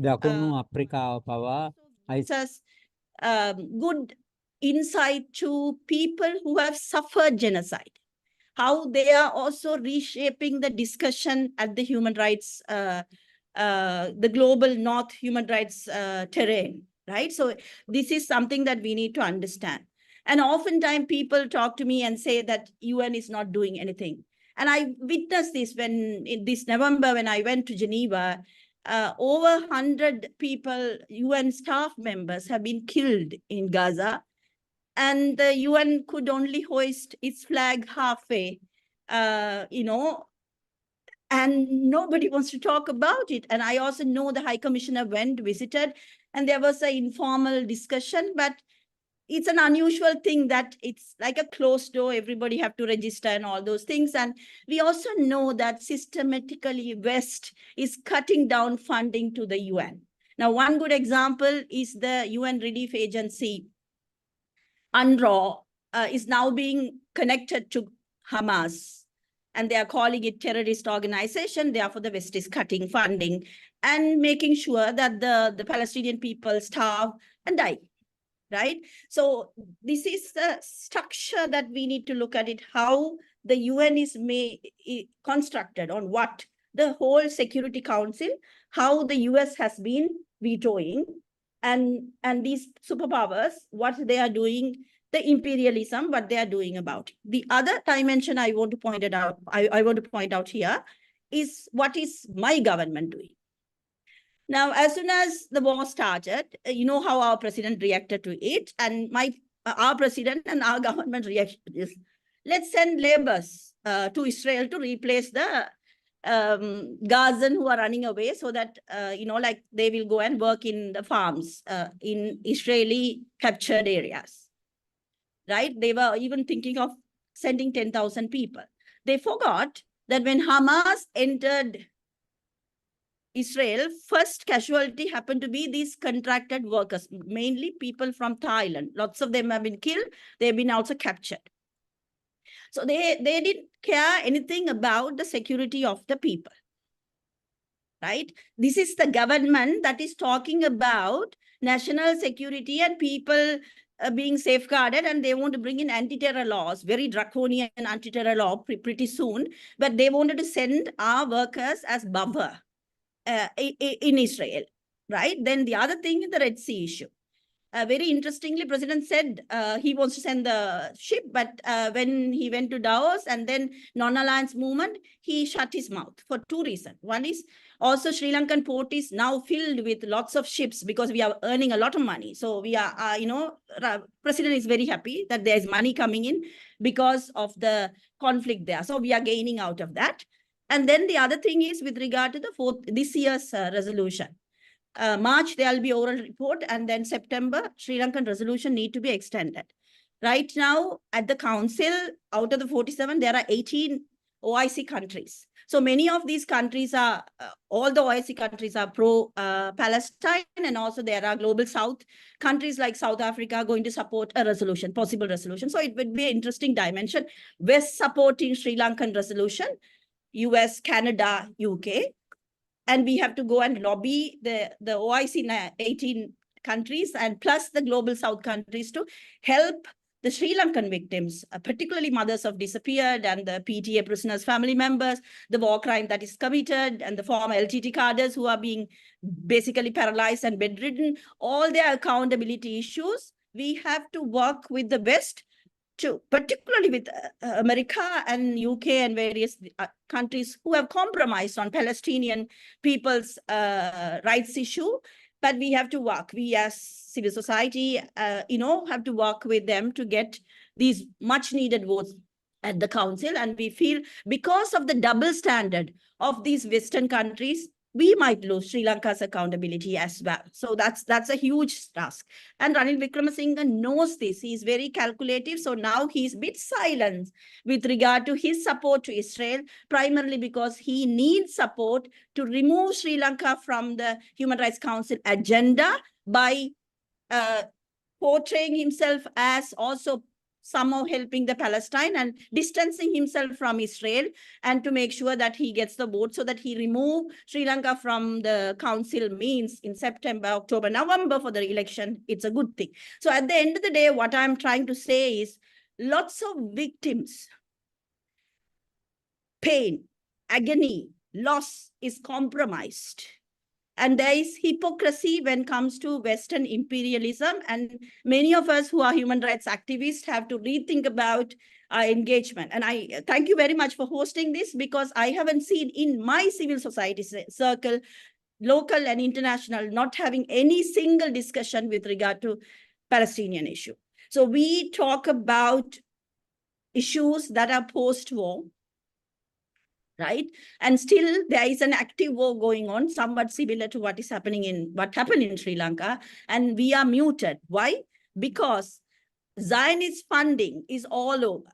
Even UN, now they're cutting down funding. So therefore, half the building of the nations is in dark because they can't afford to pay electricity bill. They can't afford to have staff. So this is also a larger issue of how UN is functioning and at the mercy of who is funding and all those things. So like, I'll stop at that and then you can ask me some question. Thank you.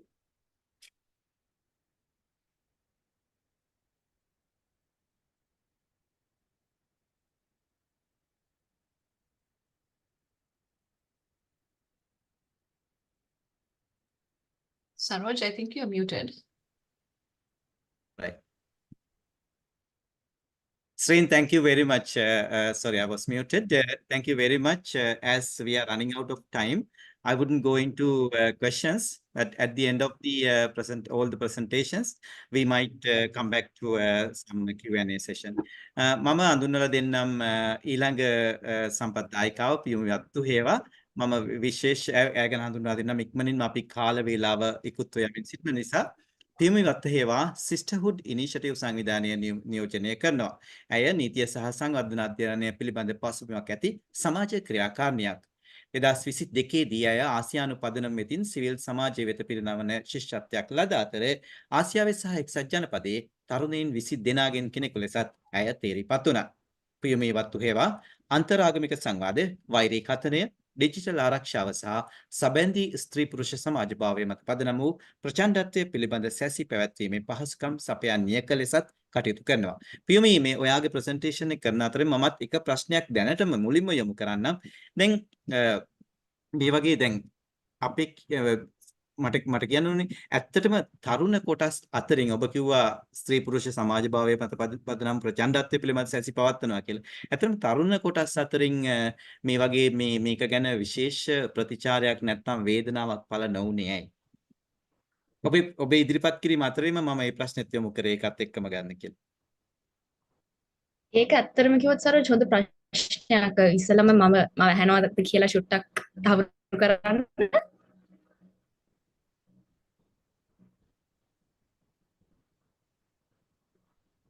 ඇහෙනවා.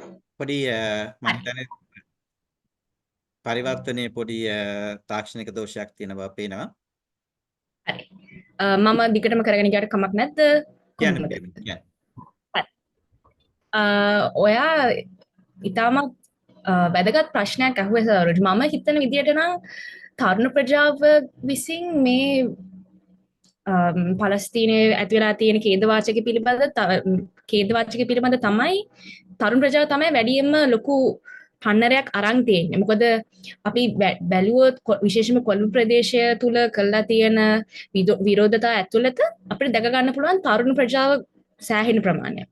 තරුණ ප්‍රජාවත් සමගව අපිට දැක ගන්න පුළුවන් මේ වගේ විරෝධතා ඇතුළත බලමුළු ගැනීම ගොඩක් කරගෙන යන්නේ කාන්තා පිරිස් බව.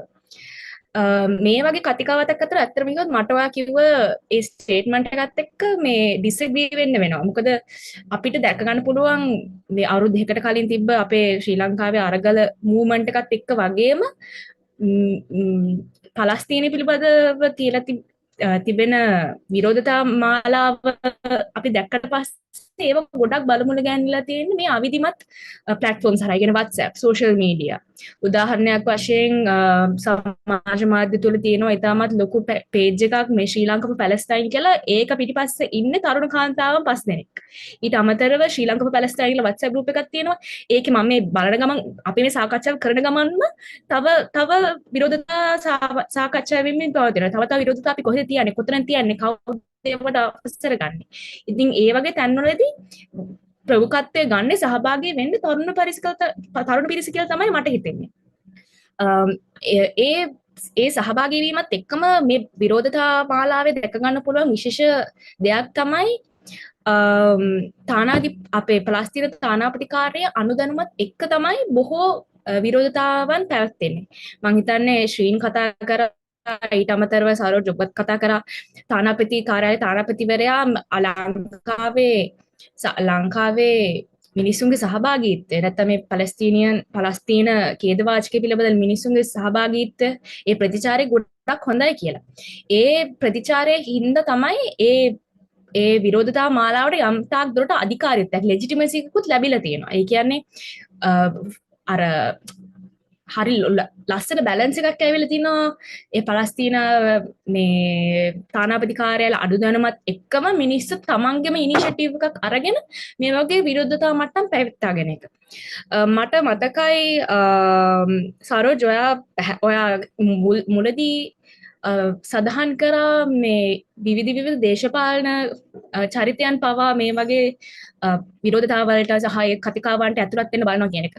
එක අතකින් ඒක ඇත්තම හොඳ දෙයක්. මොකද මේ වගේ දේශපාලන characters මේ පලස්තීන ඉෂුව ගැන කතා කරනකොට ඒ පිළිබඳව ප්‍රධානාධිපති කාර්යාලයත් එක්ක සම්බන්ධ වෙනකොට ඒගොල්ලොන්ගේ ප්‍රේක්ෂකයන් ඒගොල්ලෝගේ අනුගාමිකයන් මේක ගැන කතා කරන්න පටන් ගන්නවා. ඒ වුණාට ඒකත් එක්ක මේන අතුරු ප්‍රොබ්ලම් එකකුත් වෙනවා. ඒ දේ තමයි ඒ දේශපාලන පක්ෂවල හා දේශපාලන පක්ෂවල චරිතවල පටු දේශපාලන අරමුණු වලට මේ පලස්තීන කේජවාචය ගැන තියෙන කතිකාවන් වෙනස් වෙන්න පුළුවන්ද කියලා.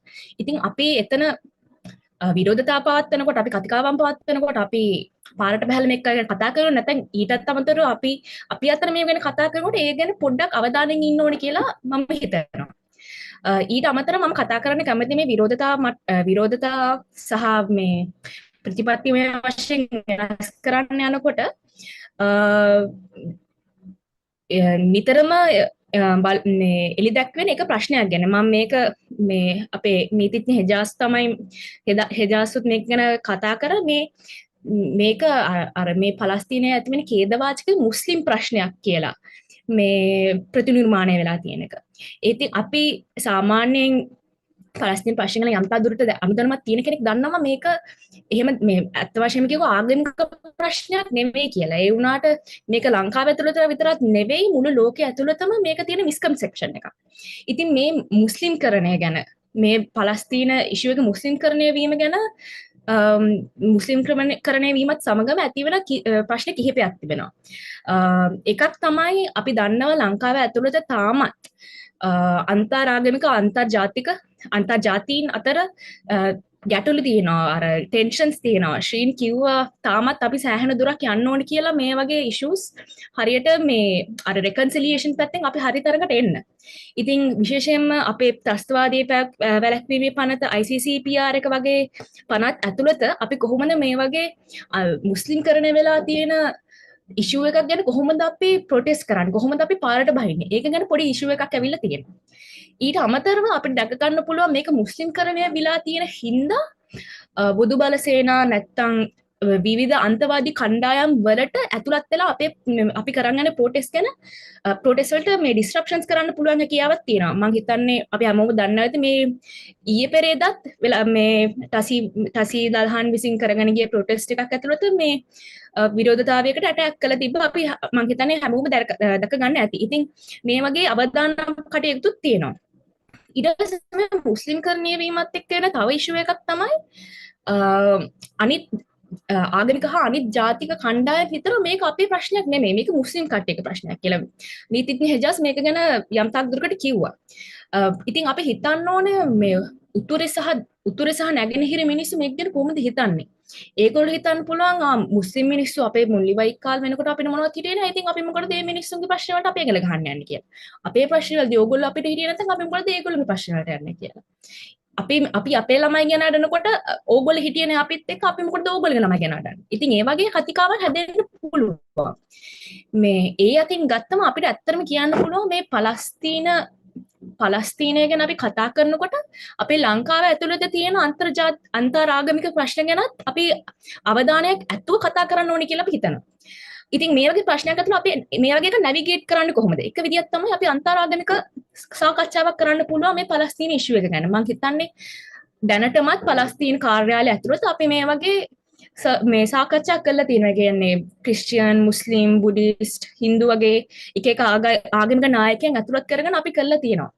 මෙහෙම කරනකොටත් ඒ වුණාට සරෝජ් අපිට දැක ගන්න පුළුවන් අපිට ඒ සාකච්ඡාවන් වලට සම්බන්ධ කරගන්න පුළුවන් කොයි වගේ ආගමික නායකයන්ද කියලා. මොකද අපිට මධ්‍යස්ථ මොඩරේටර් ආගමික නායකයන් තමයි අපිට ඒවට සම්බන්ධ කරගන්න පුළුවන්. අපි හිතන්න ඕනේ අපිට ACJU එක වගේ ආයතනයක් සම්බන්ධ කරගත්තොත් ඒ ACJU එකේ ඉන්න අපි ගෙන්න ගන්න නායකයන් මේ මුස්ලිම් ප්‍රජාවන්ගේ ඇත්ත නියෝජිතයන්ද. අපි හාමුදුරුවෝ නමක් එතනට අපි කවුරු හරි හාමුදුරුවෝ නමක් ඒ වගේ සාකච්ඡාවක් ඇතුළට යවුවොත් ඒ හාමුදුරුවෝ නම අය බෞද්ධ මිනිසුන්ගේ ඇත්ත නියෝජිතයන්ද. ඒ වගේ අපි යම් තක්දුරකට චුටි සාකච්ඡාවක් කරන්න ඕනේ. ඒ වගේ අනුදැනුමක් ඇතුව මේ වගේ සාකච්ඡාවක් කරගෙන යන්න පුළුවන්. මම සාකච්ඡාවක් කරගෙන යන්න ඕනේ කියලා මම හිතනවා. ඊටත් අමතරව ආගමික පැත්තෙන් තව ඉෂුව එකක් ගත්තොත් මුස්ලිම් ප්‍රජාව විසින්ම සමහර වෙලාවට මේකට පොඩි මේ විරෝධතාවයක් ඇති වෙන්න පුළුවන්. මම උදාහරණයක් කියන්නම්. පලස්තීන එම්බසි එක ඇතුලේ අපි මෙමෝරියල් එකක් දාලා තිබ්බා. එතන අපි මේ ඉටිපන්දම් පත්තු කරා, රිබන්ස් ටයි කරා. අපි ඒ වගේ දේවල් කරනකොට මුස්ලිම් ප්‍රජාවේ සමහර කට්ටිය කියනවා මේගොල්ලෝ ක්‍රිස්තියන් කට්ටිය වගේ මේ ඉටිපන්දම් පත්තු කරනවා, මේගොල්ලෝ මේ මුස්ලිම් කට්ටිය වගේ මුස්ලිම් මිනිස්සු වගේ ඉටිපන්දම් පත්තු කරන්නේ නැහැනේ. ඒ වගේ අර ඉස්ලාමීය නොවන දේවල් කරනවා කියලා චෝදනාවක් එන්න පුළුවන්. ඉතින් ඒ වගේ නැරටිව්ස් ගොඩක් එක බැටල් කරගෙන තමයි අපි විරෝධතාව වුණත් අපි සාකච්ඡාවක් වුණත් කරන්න ඕන. ඊළඟට මම කතා කරන්න කැමති දෙයක් තමයි අපි අපේ කතිකාවත අපේ නැරටිව් එක අපි මොකක්ද එළියට දාන්නේ කියලා. මොකද අපි ඉන්නේ ඉතාමත් crucial stage එක. මේ අපි තෝරගන්න කතිකාව මොකක් වුණත් අපිට ඒකෙන් තියෙන setbacks සහ nuances තියෙනවා. මම උදාහරණයක් හැටියට ගන්නම් release the hostages, save the children වගේ දේවල් ඒවල් ලොකුවට මතභේදාත්මකයි කියලා කියන්න අමාරුයි. ඒ වුණාට from the river to the sea Palestine will be free කියන එක ගොඩක් කට්ටිය කියන්නේ pro Israel කට්ටිය කියනවා මේක කෙලිම anti semitic කියලා. නැත්නම් මේක යුද විරෝධී narrative එකක් push කරන්න කියලා. ඉතින් අපි ඒක ගැන චුට්ටක් අවධානයක් තියෙන්න ඕනේ. අපි protest කරනකොට මේ අපි මොකක්ද අපි දාන narrative එක කියලා. මොකද අපි දාන connotation එකත් අනුව අපේ විරෝධතාවය අපි කතා කරන එකේ අපේ ප්‍රතිපත්ති වලට push කරන එකේ අපේ සාර්ථකත්වය මේවා වෙන්න පුළුවන්. අවසාන වශයෙන් මට කියන්න අවශ්‍ය වෙනවා අපි මේ පලස්තීන ඛේදවාචක පලස්තීනයේ ජන සංහරණය අපි චුට්ටක් ස්ටෙප් එකක් පිටිපස්සට අරන් අඩියක් පිටිපස්සට අරන් බැලුවොත් අපිට කියන්න පුළුවන් මේක වර්තමාන ලෝකයේ අධිරාජ්‍යවාදය යටත් විචිතකරණය වගේ ලොකු ගැටලු වල ප්‍රතිනිර්මාණයක්. ඒක මැනිෆෙස්ටේෂන් එකක්. imperialism and colonialism වල manifestation එක. අද දවසටත් imperialism colonialism වෙනවා කියන එකේ ඇත්ත සත්‍යයක් තමයි මේ පැලස්තීන් වල වෙන issue එක. මම පොඩ්ඩක් ටච් කරන්න කැමති ශ්‍රීන් ගෙනාපු issue එක. ඒ කියන්නේ UN එක වගේ institutions වලට දැන් western funding නැහැ කියලා. ඒක ඇත්තටම සත්‍යයක්. මොකද අපි වගේ පොඩි CSOs බොහෝ විට depend වෙන්නේ මේ UN එක නැත්තම් western funded organizations වලින්. මේ වගේ එන ආධාර වලින් තමයි අපි රන් වෙන්නේ. ඉතින් අපි CSOs වශයෙන් මේ ඛේදවාචකට ප්‍රතිචාරයක් දක්වනවා. අපි public statement එකක් කරනකොට අපිට මේ issue එකක් එනවා. අපි ඇත්තද අපි හරි දේ කරනවද? අපි පලස්තීන ජනතාව වෙනුවෙන් පෙනී සිටිනවද? නැත්තම් අපි මේ පලස්තීන එහෙම කරන්නේ නැතුව අපේ ෆන්ඩින් එක තියාගන්නද කියලා. ඉතින් මේක අපිට කියන්න පුළුවන් CSOs වශයෙන් නැත්නම් සිවිල් සංවිධාන වශයෙන් අපිට ලැබෙන ආධාරණය ඩීකොලොනයිස් කරන්න නැත්නම් යටත් විජිත හරණය කරන්න තියෙන අවශ්‍යතාවය ගැන අපි යම් තාද්දුරට කතා කරන්න ඕනේ කියලා මම හිතනවා මේ වෙලාවේ. අපි සිස්ටර්හුඩ් ඉනිෂියටිව් වශයෙන් අපි ඉතාමත් වාසනාවන්තයි. මොකද අපේ ආධාරකරුවන් අපේ ඩෝනර්ස්ලා ඇත්තටම ස්ත්‍රීවාදී ෆන්ඩර්ස්ලා ෆෙමිනිස්ට් ෆන්ඩර්ස්ලා ඒ හින්දා අපේ ෆන්ඩර්ස්ලා විසින්ම කරගෙන යන මේ ඉනිෂියටිව්ස් තියෙනවා පැලස්ටීනියන්ස්ලාට මේ පක්ෂව. ඒ කියන්නේ පැලස්ටීනියන්ස්ලා පක්ෂව. ඉතින් ඒ වගේ කොන්ටෙක්ස්ට් එකක් ඇතුළත මේ අපි ඉතාමත් වාසනාවන්තයි. ඒ වුණාට බොහෝ සිවිල් සංවිධාන වලට මේ වගේ ප්‍රිවිලේජ් එකක් නැහැ. ඉතින් මම එතනින් මගේ ඉදිරිපත් කිරීම අවසන් කරනවා. තව අදහස් ප්‍රශ්න තියෙනවා නම් අහන්න පුළුවන්.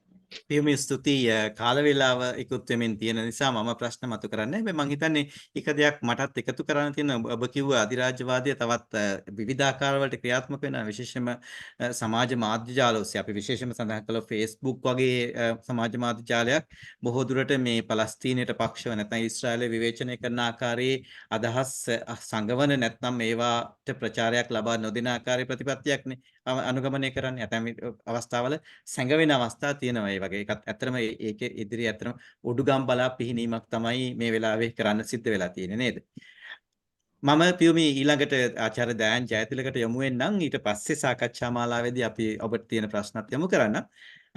ආචාර්ය දයන් ජයතිලක පේරාදෙණිය විශ්වවිද්‍යාලයෙන් දේශපාලන විද්‍යාව පිළිබඳ ගෞරව උපාධියක් ලබා ෆුල්බ්‍රයිට් ශිෂ්‍යත්වයක් මත දේශපාලන සමාජ විද්‍යාව පිළිබඳ ආචාර්ය උපාධියක් සඳහා අධ්‍යාපනය හැදෑරුවා.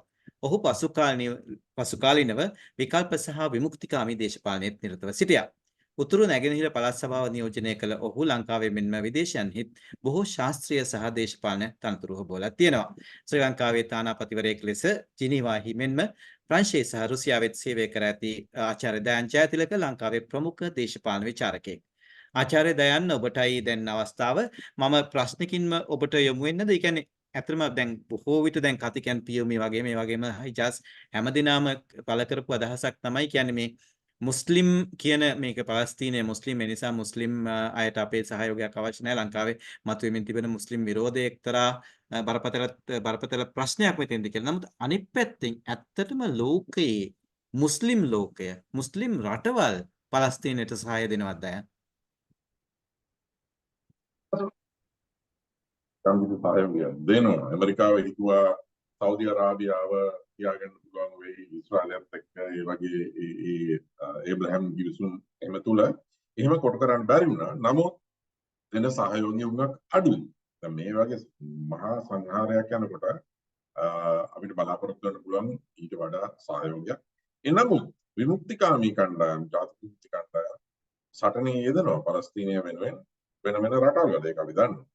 දැන් සරෝජ් දැන් ඔය ප්‍රශ්නේ අහපු නිසා මම කාලෙක ගත කරන්න නැතුව මම මෙහෙම දෙයක් කියන්න ඕන ලංකාව සම්බන්ධයෙන්. ලංකාවේ ප්‍රතිචාරය ගැන බලනකොට මම බලන්නේ ධනාත්මක පැත්ත. ධනාත්මක පැත්ත කියන්නේ අපි ඉන්දියාව ඊශ්‍රායලට සහයෝගී දෙන ආකාරය ගැන මෙතන කතා කරන්න කියොත් ඔය භාගයක් කතා කරනවා. ඊටාම නිර්ලජ්ජිත ආකාරයට ඊශ්‍රායලය පැත්ත අරගෙන තියෙනවා. ලංකාවේ ඔය ඊශ්‍රායලට පක්ෂපාතීව හිටපු පිරිස ගෝඨාභය කඳවුරේ පිරිස තමයි එක්කෙනෙක්ටවත් සරත් වීරසේකර හරි කාටවත් කටක් කරලා පාර්ලිමේන්තුවේ ඊශ්‍රායලට පක්ෂව තීන්දුවට විරුද්ධව සමාජයට පවා විරුද්ධව තාම වචනයක් කියාගන්න බැරි වෙලා තියෙනවා. ඒක හොඳයි. ඉතින් අපි ලත වෙන්න හොඳ නැහැ මේ මීට වඩා කරුන්නේ නැහැ කියලා. ඒගොල්ලන්ට නිහඬ වෙන්න සිද්ධ වෙලා තියෙනවා. අපේ අර අපි හඩ ගැහිච්ච ඒ ලොකු ප්‍රතිචාරයක් නැත්නම් මම හිතන්නේ ලංකාවේ අද ප්‍රශ්න දෙකක් තිබිලා තියෙනවා. එකක් ආර්ථික ප්‍රශ්නේ බිලි ඉන්න ජනතාව මීට කලින් එහෙම තත්ත්වයක් තිබුණේ නැහැ. දෙවෙනි එක මේක ඡන්ද අවුරුද්දක්. ඉතින් හරි වේවා වැරදි වේවා ප්‍රධාන වන JVP එක එතකොට රැඩිකල් වම FSP එක ඒගොල්ලෝ ඡන්දෙට එනවා කියලා කියන්නේ නැහැ. නමුත් මේ ආර්ථික දේශපාලනයේ මේ තීරණාත්මක දිහා බලමින් ඉන්නේ හන්දා එක්තරා දුරකට කොටු වීමක් නැත්නම් ඔවුන්ගේ දෘෂ්ටියේ යම්කිසි සීමා වීමක් සිද්ධ වෙලා තියෙනවා කියලා මම කියන්න කැමතියි. දැන් මාතෘකාවට ආවොත් මම කියන්න ඕනේ මේ පලස්තීන ප්‍රශ්නේ ගෝලීය තලයේ ඒ අරගලයේ මට වාසනාව ලැබුණා කොටස්කාරයක් වීමට 2008 සහ 2009 ගාසාවට විරුද්ධව ඊශ්‍රායල කරපු යුද්ධ ඒ යුද්ධ සිද්ධ වෙනකොට මම ජනීවා එක්සත් ජාතීන්ගේ මානව කවුන්සිලේ අපේ ලංකාවේ නියෝජිතය සහ 2008 දී මානව කවුන්සිලේ හිටපු උපසභාපතිවරයෙක් අපිට පුළුවන් වුණා නිව්යෝර්ක් මහා මණ්ඩලයේ ඡන්දයක් ගන්න බැරි වෙනවා ගාසා ප්‍රශ්න ගැන UNHRC එකෙන් අපිට පුළුවන් වුණා ඊටාම ශක්තිමත් ස්ථාවරයක් අරගෙන පලස්තීනයට පක්ෂව සහ යුද්ධයට විරුද්ධව යෝජනා සම්මත කරගන්න. සහ 2011 මම බොහොම සතුටුයි කියන එක්සත් ජාතීන්ගේ සංවිධානයේ ඒ පවුල ගත්තාම පලස්තීනයේ සමාජික වෙලා තියෙන එක සංවිධානයක විතරයි. ඒ තමයි යුනෙස්කෝ සංවිධානය. හිලරි ක්ලින්ටන් ඇවිල්ලා අපිට පෞද්ගලිකව තර්ජනය කරා. ඒ කියන්නේ පුද්ගලයාට නෙමෙයි යුනෙස්කෝවට 160ක් ෆන්ඩින් කපනවා කියලා. පරිසීට ඇවිල්ලා අපි ආමන්ත්‍රණය කළා කිව්වා. මම මේ කාලේ අපේ තානාපති එතන සාහිත්‍ය නියෝජිතයා. ඒකට අවශ්‍ය තුනෙන් දෙකේ ඡන්දෙට වඩා ඡන්ද ප්‍රමාණයකින් අපි පලස්තීනය ඇතුළත් කරගත්තා යුනෙස්කෝවට. ඒ අවස්ථාවේදී මට පුළුවන් වුණා එක්තරා පෙරටුගාමී වැඩක් කරන්න. ඒ හන්දා පාරිසිය ලිබරාසියෝන් පුවත්පතේ මේ පින්තූරය පළවෙලා තිබුණා අපි ඒ ජයග්‍රාහී මොහොතේ අපි සන්තෝෂ වෙනවා ඒක ලිබරාසියම් පුවත්පතේ එක පළවෙනවා. ඉතින් ඒ වගේ එන්ගේජ්මන්ට් එකක් සම්බන්ධතාවයක් තියෙනවා මට. දැන් මම මෙතන කරුණු කියනවා. පළවෙනි එක. ලෝක ජන විඥානයේ විතන්වීම. පලස්තීන දරුවන් මහා පරිමාණ කිරීම මෙතනත් genocide පමණ නෙමෙයි holocaust එක වගේ දෙයක් සිද්ධ වෙනවා කියලා අපි දන්නවා. දැන් holocaust එක නිසා අන්තිමට ඊශ්‍රායලයේ බිහි වුණා. ඒක හොඳද නරකද ඒක වෙනම කතන්දරයක්. නමුත් ලෝක ජනමතය එක්තරා විදිහකට ස්ಫುಟගත වෙලා ඊශ්‍රායලයේ බිහි වුණා. මම නම් කියන්නේ මේ දැන් සිද්ධ වෙන මේ මහා අසාධාරණ නිසා ලෝක ජනමතය ලෝක ජන විඤ්ඤාණය වෙනස් වෙලා තියෙනවා. මේක කලින් තිබුණු තත්ත්වයට යන්න බෑ. මේකෙන් කවදා හෝ මේක ආරම්භයක්. කවදා හෝ නිදහස් ස්වාධීන පලස්තීන රාජ්‍යයක් බිහි වෙනවා. එහෙම නැත්නම් ඊශ්‍රායලය සහ පලස්තීනය එක්කවන one state solution එතන අභ්‍යන්තර සිද්ධ. ආපස්සට ඒ තරම් විස්තාර ජන විඤ්ඤාණමය ලෝක ජනමතයේ වෙනසක් සිද්ධ වෙලා තියෙනවා. ඒක දෙක. ලෝක පද්ධතිය නැත්නම් ලෝක පරිපාටිය world order එක ලෝක ජනමතයේ ජන විඤ්ඤාණය වෙනසක් සිද්ධ වෙලා තියෙනවා. මෙතන තියෙන ද්විත්වභාවය, කුහකභාවය ඊශ්‍රායල සම්බන්ධයෙන් එක දෙයක්. නමුත් අනිත් පැත්තෙන් rules based පරිපාටිය. ඉතින් ඒ රීතින් වලින් වැඩක් නැහැ නේ. හැමදාම දරුවෝ 100 ගණක් මරණෝනේ. ඒක ගැන මොකුත් කරන්න බැරි ලෝක පරිපාටියක රීති මොනවද කියලා අපිට දැන් තේරෙනවා. ඇමරිකාව නැව් යවලා තියෙනවා. ඉතින් උක්‍රේනිය සම්බන්ධයෙන් දරන ස්ථාවරයයි පලස්තීනිය සම්බන්ධයෙන් දරන ස්ථාවරයයි ඒක වෙනස ලෝකේ ජනතාව ග්‍රහණය කරගෙන තියෙනවා. ඒක ලෝකේ දකුණේ ජනතාව කරන්නේ මේ ඇමරිකාව බ්‍රිතාන්‍ය ප්‍රාන්සයේ ඒ රටවල තරුණ ජනතාවත් ග්‍රහණය කරගෙන තියෙනවා. ඒ දෙවෙනි කාරණාව. මේක ආපහු පරණ තත්ත්වයට යන්නේ නැහැ. තුන්වෙනි කාරණාව ලෝක පද්ධතිය ගැන. ලෝක ක්‍රමය අද විශාල පරිවර්තනයක් බරව තියෙනවා. ඒක නිකන් අපි අපේ පරම්පරාවට කලින් පරම්පරාවට අම්මලා තාත්තලාගේ පරම්පරාවේ සිද්ධ වෙච්ච දෙයක් තියෙනවා. සහ මම උපත ලැබුණේ 56ක. ඉතින් ඒ කාලෙත් ඒක ටිකක් තිබුණා. ඒක තමයි ඩීකොලොනයිසේෂන්. දැන් ඊශ්‍රායල් තමයි අන්තිම කොලොනියල් බලකොටු. ඒ මහා ඒ තිබුණු කොලොනියල් යටත් ක්‍රමය වෙනස් වුණා, පෙරළුණා, කඩා වැටුණා. ඒ මහා පරිවර්තනයේ ඒකා සමාන ලොකු පරිවර්තනයක් ලෝක පද්ධතිය අද ගැඹාරව තියෙනවා. ඒක සිද්ධ වෙනවා. ඒක තමයි පශ්චාත් කාලේ අතිවුණු යුනිපෝල ඒකද්‍රවය කියන බටහිර විශේෂයෙන් ඇමරිකාව කේන්ද්‍ර කරගත්තු බටහිර රටවල ආධිපත්‍ය තනි සුපිරි බලවේග පිළිබඳව ඒ පද්ධතියේ ඉඳන් බහුකේන්ද්‍රීය නැත්නම් බහුධ්‍රුව මල්ටිපෝල ලෝක පරිපාටියකට මාරු වීමේ ප්‍රවණතාවය. දැන් සමහර මේක අනිවාර්යයෙන්ම සිද්ධ වෙනවා කියලා. කීයක් කියනවා අනිවාර්යයෙන්ම සිද්ධ වෙනවා. මම මේ මතේ නැහැ. කොයි ප්‍රවණතාවක් ජාග්‍රහණය කරයිද කියන එක දැන් තීන්දුව වෙගෙන යනවා. ඒක සමහර විටම විදියට නිකන් සාමකාමී පරිණාමයකින් සිද්ධ වෙන දෙයක් නෙවෙයි. ලෝක ක්‍රමයේ එහෙම මහා පරිමාණයක් සිද්ධ වෙන්නේ සාමකාමීව සහ ක්‍රමවත්. යුද්ධ සහ අරගල හරහා තමයි සිද්ධ වෙන්නේ. එක යුද්ධයක් වෙනවා යුක්‍රේන රුසියානු සහ නේටෝව අනියම් වශයෙන් කරන යුද්ධයක්. ඒක එකක්. දැන් මහා මැද පෙරදිග මහා කියලා මම කියන්නේ ග්‍රේට් මහා මැද පෙරදිග කියන ඒ ලොකු කලාපය තුල සිද්ධ වෙගෙන යන යුද්ධ ඔය ගුරුත්ව කේන්ද්‍ර යුක්‍රේන රෂ්‍යා අනිත් එක මිඩිස් ඒ ගුරුත්ව කේන්ද්‍ර දෙකේ සිද්ධ ප්‍රමාණය මේ යුද්ධ වලින් තමයි තීන්දුව වෙන්නේ ලෝක පරිපාටිය බහු ධ්‍රුව පරිපාටියක් බවට එහෙම නැත්නම් බටහිර ආධිපත්‍ය ප්‍රතිස්ථාපිත කරන්න පුළුවන් වෙයිද කියන. ඒක තමයි මම ලෝක පරිවර්තන දිහා ඒ විදිහට තමයි දකින්නේ. දැන් ඒක ගැන තව ටිකක් හරලා බලමු. අපි දන්නවා අද මැද පෙරදිග ඊශ්‍රායල් ගාසා යුද්ධය විතරක් නෙමෙයි බටහිර යුරේ ඕන වෙලාවක තව ඉන්තිපාඩ එකක් සන්නද්ධාරකලක් පත් වෙන්න පුළුවන්. ඊශ්‍රායලයේ එතන කරන ඒ සංහාරය ගැන ශ්‍රීන් කිව්වා වගේ අපි අමතක කරන්න නරකයි.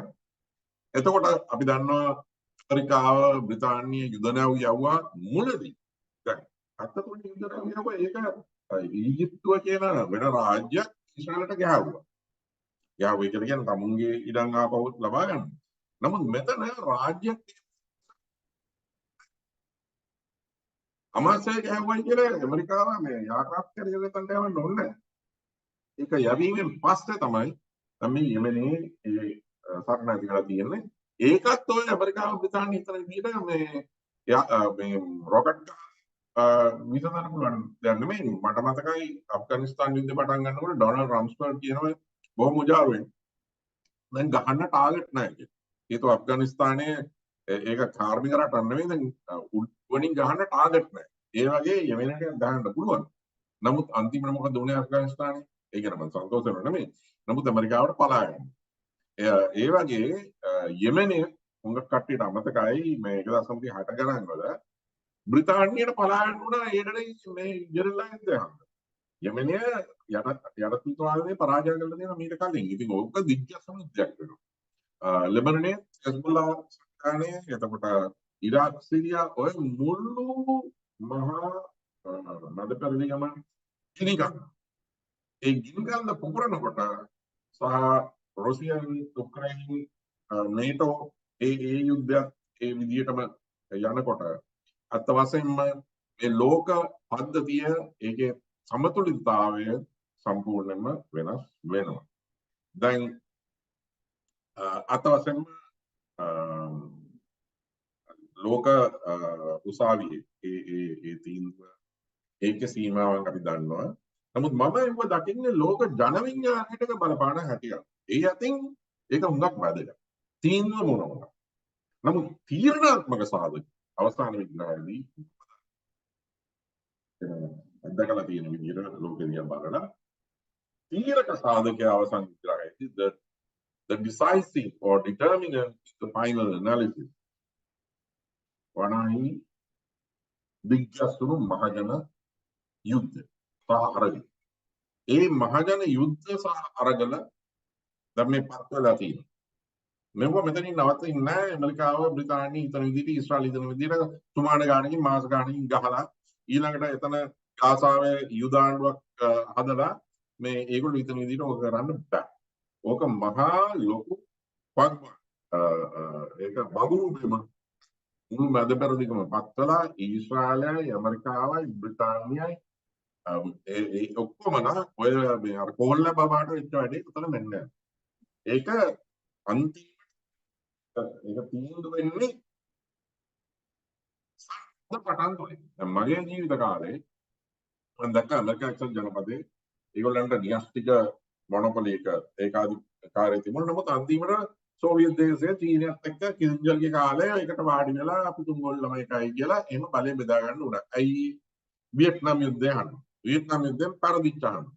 නැත්නම් කොරියන් යුද්ධයේ ජය පරාජයන් තොරව ඇමරිකාව වියට්නාම් පරදු. ඉතින් ඒ පරිවාරයේ ලෝක පද්ධති පරිවාරයේ සිද්ධ වෙන ජය පරාජයන් වලින් තමයි මේක නිශ්චය වෙන්නේ. අවසන් කාරණාව ලංකාව. දැන් ලෝක පරිපාටිය මෙහෙම හෙල්ලෙනකොට ඕක ආර්ථික වශයෙන් උත් බලපාන.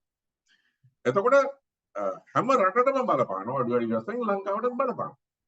දැන් අපේ සාකච්ඡාවට සම්බන්ධ සමහරු මතක ඇති මේ ලංකාවේ වාමාංශික කතිකාව තුළ වචනයක් පාවිච්චි වුණා ඒ කාලේ 1980 ගණන්. දැන් ආචාර්ය කිරීම කියන්නේ ජනවාර්ගික සාධකය විසින් ලංකාවේ පන්ති අරගලය අධිනිශ්චය කරලා තියෙනවා ඒක. ඒක අත වශයෙන්ම ප්‍රංශ දාර්ශනික ලුයි අල්තුසර්ගෙන් ගත්තු වචනය. ඒකත් අත වශයෙන්ම ලුයි අල්තුසර් එහෙම කියපු විදිහට නෙමෙයි ඒක පාවිච්චි වුණේ ලංකාවේ. ඔහුව අදහස් කරේ රුසියානු විප්ලවය. 1917 රුසියානු විප්ලවය කවදාවත් නෙමෙයි. ඒක සිද්ධ අතුලේ රුසියානු සමාජයේ අතුලේ ගතිකයන් පමණක් විසින්. ඒක ඒ විදිහට උනේ රුසියාවට පරිබාහිරව ලෝක යුද්ධයක් පළවෙනි ලෝක යුද්ධය ඇති වෙච්ච. ඉතින් රුසියාවත් ඒකේ කොටස්කාරයෙක් බවට පත් වුණා. ඒ අධිනිශ්චය කිරීම ඒක බාහිර සාධකයක්. බාහිර අර්බුදයක් විසින්. දේශීය අර්බුදයන් අධිනිශ්චය කරන ලබන කියලා ලුයි ආල්තුස මාක්ස්වාදී ප්‍රංශ දාර්ශනිකයෙක් කිව්වා. ඒ වගේ මම කියන්නේ ලංකාවේ අද තියෙන අර්බුදය කතා කරන්න අවස්ථාවක් නෑ මොකද යුතුයි. නමුත් මේ අවුරුද්ද ඉතාම තීරණාත්මක අර්බුදයක් කියලා අපි අවුරුද්දක් කියලා දන්නවා. මේක උදේ දැන් මේ ස්වෛරී බැඳුම් කර ප්‍රශ්න මීළඟ කාර්තුවේ විසඳන්න වෙනවා. මිනිස්සු කවදාවත් නැති ආර්ථික අහිමීකට සහ අසාධාරණ වලට පාත්‍ර වෙලා තියෙනවා. මහා ප්‍රතිවිරෝධතා කවුරුත් හිතන්නේ මේ ජාත්‍යන්තර වශයෙන් මේ මැද පෙරදිග සිද්ධ වෙන දේවල්, උක්‍රේනයේ සිද්ධ වෙන දේවල්, රුසියාවේ මේ සමස්ත ගෝලීය පරිපාටිය සහ ගෝලීය වර්ල්ඩ් සිස්ටම් ලෝක ක්‍රමය දිහා බලන්න. ඒක බලපුවම පේනවා දැන් මේ ඇතිවන ඒ රළ වේග අනිවාර්යෙන්ම මේ අවුරුද්දේ ඊළඟ අවුරුදු වලයි ලංකාවට වදිනවා. ලංකාවේ පරිවර්තනවල එක්කෝ අධිනිශ්චය කිරීමේ සාධකයක් වෙනවා නැත්නම් අඩුම තරමින් උත්ප්‍රේරකයක් බවට පත් වෙනවා. අන්න ඒ කරුණු එක තමයි මම කියන්න කැමති. සුති දයන් ඇත්තටම අපි අද සාකච්ඡාව මේ සංවාදය 7:30ට නතර කරන්නයි සූදානම් වෙලා හිටියේ. අපි තවත් විනාඩි 10ක් විතර පමණ සාකච්ඡාව ඉදිරියට ගෙන යන සූදානම්. දැන් අපි විවෘත කරනවා ඔබේ අදහස් හෝ මේ අපිත් එක්ක සංවාදයට එක් වෙලා ඉන්න අයට ආරාධනා කරනවා ඔබේ අදහස් හෝ ප්‍රශ්න යොමු කරන්න කියලා අපේ ආරාධිත මුත්තන්ට සම්පත්දායකින්ට.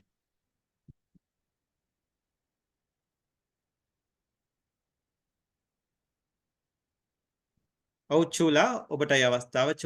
චූලාට උස්සලා තියෙනවා. හරින්ද්‍ර. Yeah, thank you, Saroj. I just want to make a small comment. I'll start from Shreen Saroor's comments and speak in English as well so that she will also understand. We are, Sri Lanka, we are a very small nation and we are trying to address or talk about issue that is happening elsewhere without any of the participation from Palestine or Israel. Now, we need to kind of look at these problems in a distance because there's a huge power struggle between the powerful nations. And these areas have become playgrounds and we have become a playground. And any country, whether it's America, Palestine, Muslim countries, or China, India, anywhere, we got very good people. We got very good people who want to be peaceful, who want to live in the way and contribute and so on. But then we get violence-seeking people as well because they think violence is the solution. And then we have opportunistic leaders and they take the opportunity to do whatever for their own survival. So that's the kind of model that we are seeing. Now, in Sri Lanka, we had a trigger event. When we had the LTT war, there was a trigger event that happened, similar, killed so many so many innocent people. And that we all know because I remember from 1971 onwards what happened in Sri Lanka. Then Palestine also, there was a similar event, now trigger event. And then unfortunately, there was a leader on the other side of Israel who was trying at the minute to kind of cover up his corruption and also suppress the even judiciary in Israel. So it probably became an opportunity for him to create a war, which is true. But unfortunately, what has happened is we are trying to resolve an issue which is a lot wider than what we think. For example, Syrian war, same thing happened. We didn't see very much. Ukraine war, there are similar power issue. Then the most of the African countries have a problem because they are debt-ridden like we are. So we are kind of aligned. And we have to be non-aligned, and we have to think like a nation without having any division, so that we can think what is right. That is what is required for us to find any solution for us as Sri Lankans, for Sri Lanka. That is all I want to say. I mean, I can talk for hours, but I agree with kind of comments that came from Shreen Saroor, to look at ourselves and see what's happening and then try to learn from that, so that we will be non-aligned in this world of chaos at the moment, which is actually pro-war most of the time. So if you don't look at anybody, American or English or Chinese or Indian as bad, not by their label, there's always good people with them. Even Palestine, there's good people, but at the same time, there's opportunistic people who are trying to create a survival out of these conflicts. Thank you very much. Thank you, Chula. Before going back to Shreen, if she wants to respond to, let's see whether anybody else want to make a comment or raise a question. තව කවුරුත් අදහස් පළ කරනවද නැත්නම් කවුරු හරි ප්‍රශ්න යොමු කරන්න තියෙනවද අපේ සංවාද මඩුල්ලට?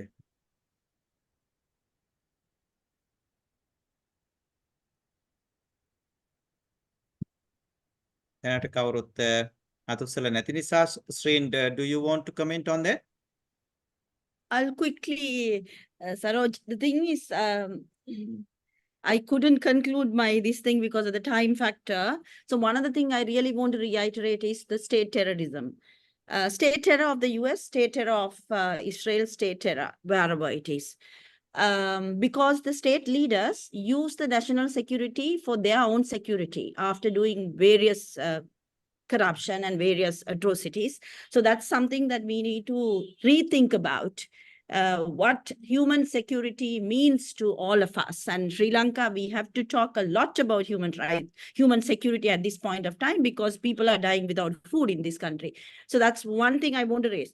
But what the Palestinian struggle will lead is highly problematic, because I'm really, really worried about more violence, because these children who are seeing their siblings being killed, they are amputated without any anesthesia, the mothers being kind of raped, like, you know, things that we see, the atrocities, I find it very difficult. All these state leaders who are terrorizing, right, their own people plus others, would use that excuse or use that something to create their way of creating state. Say, for example, we see the global south, the average people, there are lots of people who are protesting in large numbers against their state leaders. But what the elected leaders are doing is a problem. That is what Netanyahu is going to do. And the countering Netanyahu will be more people joining Hamas and more violence on that side as well. So that is something that I'm really worried about everywhere, wherever that I'm working on those peace building issues. That's what the problem. Extreme terror states, that feeds into average people taking up arms and blowing themselves up. And that's how it happened in Sri Lanka as well. Thank you. Thank you, Shreen. වෙන කවුරුන් හෝ අදහස් මතු කරන්න නැත්නම් ප්‍රශ්න යොමු කරන්න තියෙනවද? Yes, Dr. Dayan. All right. Yes, I'll listen to Shreen. I want to add something. In this entire scenario, මුළු තත්ත්වය තුළම මම දකින භයානකම දේ තමයි මේක. සිදුවේ හැකි දේවල් ගන්න. නොවැම්බර් මාසයේදී ඩොනල්ඩ් ට්‍රම්ප් ජයග්‍රහණය කළොත් නෙතන්යාහු සහ ට්‍රම්ප් එක්කව වෙලා පරණ සලස්මත් ඉරානයට ගන්න. ඒ සලස්ම ක්‍රියාත්මක කරයි කියන. ඉතින් ඉරානයත් ඒක දන්නවා. ඒක හන්ද ඉරානයත් නිකන් ඉන්නේ නැහැ. ඉරානයටත් යම්කිසි න්‍යෂ්ටික හැකියාවක් තාම නැහැ. නමුත් ඒ න්‍යෂ්ටික හැකියාව ලබා ගන්න පුළුවන්. ඉතින් අත් වශයෙන්ම හුඟක් උත්සාහ දරලා තියෙනවා නෙතන්යාහු ඇමරිකාව එක්කව කරගෙන ඉරානයට ගහන්න අවුරුදු ගාණක් තිස්සේ. බරක් ඔබාමා ජනාධිපතිතුමා නමුත් ට්‍රම්ප් හිටපු කාලේ නෙතන්යාහු පවා තමුන්ට සහභාගී වෙන්න බෑ කියන මහා අපරාධයක් කරා තමයි කාසම් සුලේමානි ඉරානයේ සුලේමානිව මරා දැම්ම ඇමරිකාව. ඉතින් ට්‍රම්ප්ට කරන්න බැරි දෙයක් නැහැ. ඒක ආයේ අර තියෙන ක්‍රිස්තියන් සයනිස්ට් කණ්ඩායම ඒගොල්ලොයි නෙතන්යාහු බලාගෙන ඉන්නේ මේ අල්ලන් ඉන්නේ නොවැම්බර් ට්‍රම්ප් එයි කියලා. එහෙම වුණොත් අත්ත වශයෙන්ම ඉරානයට ගහන්න උඟාක් ඉඩකඩ තියෙනවා සහ ඉරානයට හැකියාවක් තියෙනවා අසමමිතික යුද්ධය asymmetric warfare Hezbollah වලට ඊට වඩා අඩු ප්‍රමාණයක අසමමිතික යුද්ධ හැකියාවක් තියෙනවා අත වශයෙන්ම අර ඉංග්‍රීසියෙන් කියන වගේ if that happens if there's a US Israeli attack on Iran then I mean all out attack not just an assassination then all bets are off. And there will be shockwaves throughout not only the greater Middle East, but the entire world order. Thank you, Dayan. ස්තුතියි Dayanට. හරීන්ද්‍ර අත උස්සලා තියෙනවා. හරීන්ද්‍ර ඔබට මේ අවස්ථාව. ස්තුතියි මට පොඩි ප්‍රශ්නයක් තියෙන්නේ. ඇහෙනවා නම් මාව මේ ආචාර්ය කලන සේනාරත්න ප්‍රශ්නය තමයි දැන් ඩොක්ටර් දයන් ජයතිලක කිව්වා මේ කොහොමත් අපි තාම නරක තත්ත්වයකට මුහුණ දෙන්න එලිපත්තේ ඉන්න බව ඒ වගේ මම දැන් ඒ මතය පිළිගන්න ගමන් මම ඩොක්ටර් කලන මේ සඳහන් කරා අපේ දැන් අපේ ආයත් මේ රටවල් දකුණු අප්‍රිකාවේ නඩු කරයත් එක්ක රටවල් වලට එකතකින් මේ ජාත්‍යන්තර නීති පද්ධතිය ඉන්ටර්නැෂනල් සිස්ටම් ඔෆ් ඉන්ස්ටිටියුෂන්ස් කියන්නේ මම අදහස් කරන්නේ ඒක කියන නීතියෙන්ම විසඳුමක් සොයා ගන්න අවශ්‍ය වුණා. ඉතින් ඒක එක පැත්තකින් මේ නීති පද්ධතිය තියෙන ආයතන පාවිච්චි කරේ මෙච්චර කල් ඔය අධිපතිවාදී රටවල් ටික දැන් ඒවා අනිත් පැත්තට අනික් රටවල් දැන් බ්‍රික්ස් රටවල් එහෙම නැත්නම් ඔය ග්ලෝබල් සවුත් එකේ රටවල් එක පාවිච්චි කිරීම දෙහා අර ඒකේ හියුමැනිසම් එකේ ෆේලියර් එක අපිට පේනවා මානව දයාව බිඳ වැටුණු ලෝකයක් කියන එක. බෑ ඒක මීට කලින් එකේ එහෙම තිබුණාද? එහෙම නැත්නම් දැන් තත්ත්වය අපි අමුතුවෙන් කනගාටුවෙන් දැකිය යුතුද? එහෙම නැත්නම් මේක වෙන විදිහකට දකින්න පුළුවන් ඩෙවලොප්මන්ට් එකක්ද කියලා මම දන්නේ නැහැ. මගේ ප්‍රශ්නේ පැහැදිලිද කියලා. මේ ජාත්‍යන්තර නීති පද්ධතිය දකුණේ රටවල් ඒක වෙත පිවිසීම අපි කොහොමද තේරුම් ගන්න ඕනේ කියලා තමයි ප්‍රශ්නේ. කෙටි. ස්තුතියි. හරිද කෙටි පිළිතුරක් දෙනවා නම් නෑ මම හිතන්නේ එතන හොඳ පොයින්ට් එකක් තියෙනවා. ඒ කියන්නේ මෙච්චර කල් සිදුවෙමින් පැවතුනේ මේ බටහිර රාජ්‍යයන් මේ ආයතන අත්පත් කර ගැනීමක් වගේ දෙයක් වෙස්ටර්න් ඉන්ෆ්ලුවන්ස් එක මේ හුඟක් කල් තිබිලා තියෙනවා. මේ අන්තර්ජාතික නීතිය පවා මේ එක්තරා විදිහක වෙස්ටර්න් ක්‍රියේෂන් එකක්. ඉතින් ඒ නිසා ඒ ප්‍රශ්නේ තිබිලා තියෙනවා. දැන් මෙවැනි රටවල් මම හිතන්නේ මේ අධිකරණ වලට ගිහිල්ලා නඩු පවරලා යම් තීන්දුව ගන්න පෙළඹෙනවා. ඉතින් මම හිතන්නේ ඒක අලුතෙන්ම සිදුවෙන දෙයක්ුත් නෙමෙයි. අපි දන්නවා අවුරුදු ගණනාවකට කලින් නිකරගුවා වගේ රාජ්‍යයක් ඒ නඩුව ජයග්‍රහණය කරපු හැටි. ඒ නිසා මීට කලින් මේ වගේ දේවල් වෙලා තියෙනවා. නමුත් මම හිතන්නේ අවසාන වශයෙන් අපි කොහෙන් ගියත් අපිට පේන දෙයක් තමයි මේ මොන පැත්තේ හිටියත් සමහර රාජ්‍යයන් තියෙනවා මේ අන්තර්ජාතික නීතියේ බලපෑමෙන් ගැලවෙන.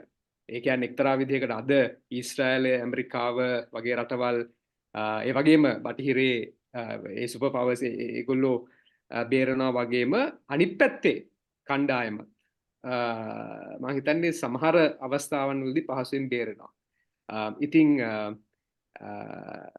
ඒ රටවල් එහෙම බේරෙනවා. ඒ රටවල් වල මම හිතන්නේ allies ඒ කියන්නේ ඒ රටවල් සමග ඊටාම තියුණු ගනුදෙනු තියෙන යහළු රටවල් මම හිතන්නේ ලේසියෙන් සමහර වෙලාවට ගැලවෙනවා. ඉතින් ඒක මම හිතන්නේ දිගටම සිදුවෙමින් පවතිනවා. නමුත් එක දෙයක් කියන්න ඕනේ මේ අන්තර්ජාතික නීති සම්බන්ධයෙන් අන්තර්ජාතික නීතියේ හෝ නීතියේ සමහර විට හෙජාස් මේක තහවුරු කරයි. අපි හුඟක් දුරට අන්තර්ජාතික නීතිය හෝ නීතිය සම්බන්ධයෙන් ක්‍රියා කරන්නේ කියන්නේ නඩුවක් දාන්නේ කරන්නේ ජයග්‍රහණය බලාපොරොත්තුෙන්ම නෙමෙයි. අපි සමහරට දන්නවා සමහර නඩු අපි දාන නඩු දාන පෙටිෂන්ස් මෙව නිෂ්ප්‍රභා වෙනවා කියලා. නමුත් අපි දාන්නේ යම්කිසි ඩිස්කෝස් එකක් පටන් ගැනීමට යම්කිසි දෙයක් මතු කර දැක්වීමට එහෙම අවස්ථාවක් තියෙනවා. ඉතින් ඒ නිසා සමහර විට දකුණු අප්‍රිකාව මේ අවස්ථාවේ දන්නවා ඇති ඔවුන්ට නීත්‍යානුකූලව ජනසංහාරයක් වෙනවා කියලා පෙන්වන්න අමාරු වුණත් මේ ප්‍රශ්නේ කෙසේ හෝ යම්කිසි විදිහකට නීතිමය පැත්තෙන් හරි කතා කළ යුතුයි කියන කාරණාව. ඉතින් මම හිතන්නේ එවැනි දෙයක් කිරීම සම්බන්ධයෙන් දකුණු අප්‍රිකාව මම හිතන්නේ කරලා තියෙන දේ තාම වැදගත් දෙයක්. ස්තුතියි ආචාර්ය කලන. තවත් ප්‍රශ්න ආචාර්ය දයාන් අදහසක් පළ කරන්න අවශ්‍යයි කියන ඔබට අවස්ථාව. ඔව් පොඩි පැහැදිලි කිරීමක් කරන්න. හරින්ද්‍ර කිව්වා මේ මම ඉදිරිපත් කරපු අදහස් අත් වශයෙන්ම මේ එළඹෙන භයානක තත්ත්වයන් ගැන සහ නරක තත්ත්වයන් ගැන කියලා. ඒක දිහා දේශපාලන දාර්ශනිකව බලනකොට එහෙමම කියන්න බෑ. දැන් මාව සතුන් දාර්ශනිකයෙක් කවියෙක් සහ දේශපාලන නායකයෙක් ඔහුගේ කාලේ ඔහුගෙන් අහුවා එන්කස්නෝ ඇමරිකානු පොත්පත් කලා විදිය මේ ලෝක තත්ත්වය මොකක්ද හිතන්නේ කියලා දැන් තියෙන තත්ත්වය. මාව කිව්වා there is great disorder under the heavens. The situation is excellent. කියන්නේ ස්වර්ග රාජ්‍යයේ යටතේ මහා කලමිල්ලක් තියෙනවා. තත්ත්වය ඊටාම කදිමයි. හේතුව ඉතින් මාව ද්විඝටනාත්මකව බැලුවේ මේ මේ ලෝක පරිපාටිය වෙනස් වෙනයි. ඒ අවුරුද්දම ඔහුගේ පරණ ඔහුගේ කවියක් නිසා පොයම් එකක් ආයෙත් පළ කරා. දැන් ඔය මතේම කියන්නේ two birds කියලා කවියක් පක්ෂියෙකුයි මහා විශාල පක්ෂියෙකුයි. පොන්චි පක්ෂියා කියනවා අයියෝ බලන්න ලෝකෙදී මෙහෙම කාලෙතුවක් වදිනවා ගිනි ගන්නවා මට ඕන කොහෙවි සාමකාමී තැනකට ගිහිල්ලා මේ පියාඹන්න. එතකොට මහා නිකන් රාජානීත්‍ය වඩා විශාල විද්‍යාවෙන් විශාල පක්ෂියෙක්. ඒ පක්ෂියා කියනවා stop your windy nonsense. ඔයගේ මේ කිස් ප්‍රලාප නවත්තන්න. Look you බලන්න ඔය. The world is being turned upside down. ලෝකේ උඩුකුරු යටිකුරු කරනු ලැබේ. ඉතින් දේශපාලන දර්ශනය අනුව ඉතින් ඕක ඉතාලම මානවවාදී පැත්ත ගැන නම් සම්පූර්ණ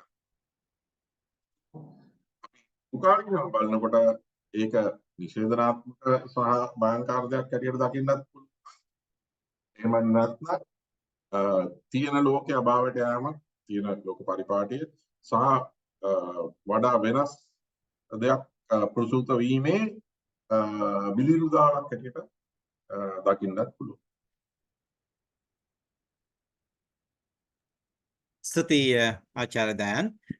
රජනී අත උස්සලා තියෙන රජනී over to you. Right. Thank you, Saroj. මගේ ප්‍රශ්නේ ඉංග්‍රීසියෙන් අහන්නම්. Piyumi, I would like to ask this question to you. As a social activist and advocacy of this issue, how do you see the distance from being an activist to having a policy impact? How do you see yourself or people like yourself when you organize and when you mobilize and as a collective group? How do you make sure that there is some policy outcome or policy impact? And very briefly, what would this policy impact look like if you were to be successful? That's a really interesting question, Rajni, because a lot of the mobilizations that have happened in Sri Lanka have been directly not calling to our policymakers per se, but a general call to ceasefire, to save the children, to do things like that, right? So it's very rare to see that people directly calling out to Sri Lankan policymakers to take action. So there is definitely a bit of dissonance there. If we were to go on to lobbying for pro-Palestinian or pro-Palestinian policy, I would say that's an interesting question. I'm finding it a bit difficult to answer, but I suppose that it would take a formal front rather than the informal way that protests have been going on so far. And I'm guessing CSOs such as ourselves would go and lobby as we do for other issues as well. But as exactly what that policy would look like, I'm not entirely sure, because then again, I think policy should look long term, right? Policy is something that should be implemented long term. So short term, I would say Sri Lanka would be more rigorous, more aggressive in its support for the Palestinian people. But long term, I think we should take this as a precedence to implement policy that would help Sri Lanka stand up more for future genocides or future injustices that happen to people all around. So we can place ourselves, despite our troubled human rights history, as someone who stands up for human rights in the future. And I do think that this will also give us more standing and more legitimacy in the future, because Sri Lanka still has a very tainted human rights record, which it justifiably just does have, because there were real crimes that happened here as well. So short term, urging the people in power to be more aggressive in support, and long term to place ourselves in a place where we have a consistent policy where we stand up with other people and other countries in the global south against crimes against humanity, against genocide and other injustices. Thank you, Piyumi. Harindra once again wants to ask a question. Harindra, over to you. Harindra Batai. Yeah, ඊටාම කෙටි ප්‍රශ්නයක් ආයෙත් Hejaaz Hisbullah මහත්මයාගෙන් අහන්න ඕනේ.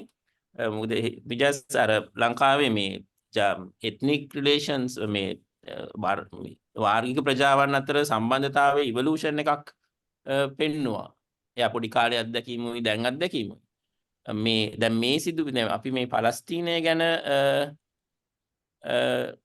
සිදුවීම පසුබිමේ සලකපුවාම මේක indicator එකක් හැටියට සැලකුවොත් මේ අවස්ථාව Hejaaz කොහොමද දන්නේ මේ වෙලාව කියන්නේ මේ අවස්ථාව මට පැහැදිලි වුණේ නැහැ හරියට මෙයා දරන මතේ මොකද්ද කියලා කිව්වා. කියන්නේ පොසිටිව් හැඟීමකුත් තියෙනවා, හැබැයි අර කාලයක් තිස්සේ සම්බන්ධතාවන්ගේ බිඳ වැටීම දුර්වල වීම පසුබිමේ තමයි කතා කරේ. කියන්නේ මේ මොහොත කොහොමද වාර්ගික සම්බන්ධතා සම්බන්ධයෙන් අර්ථකථනය කරන්න කියන එක තමයි මගේ ප්‍රශ්නය.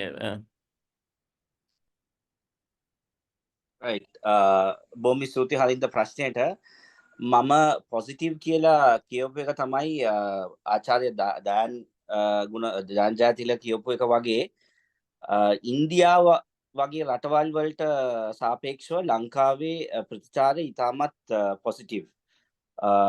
ඒ කියන්නේ ප්‍රෝ ඉස්රේලි පැත්තෙන් ලොබීස් වලින් openly and publicly මේ ප්‍රශ්න ගැන pro Israeli positions ගැනීම අපහසු වෙලා තියෙනවා. ඒකට ඒ වගේම Palestinian පැත්තෙන් pro Palestinian organizations, protesters, activists ඒගොල්ලන්ට පුළුවන් වෙලා තියෙනවා මහපාරේ පැහැදිලි ලෙස මේ ගැන කතා කරන්න, පාර්ලිමේන්තුවේ කතා කරන්න, අර කෙෆියාගේ අඳගෙන යෑම සඳහා ඒක social acceptance එකක් ඇති වෙලා තියෙනවා. ඒ නිසා එතනින් comparatively අපි එතන we see it as a very positive development.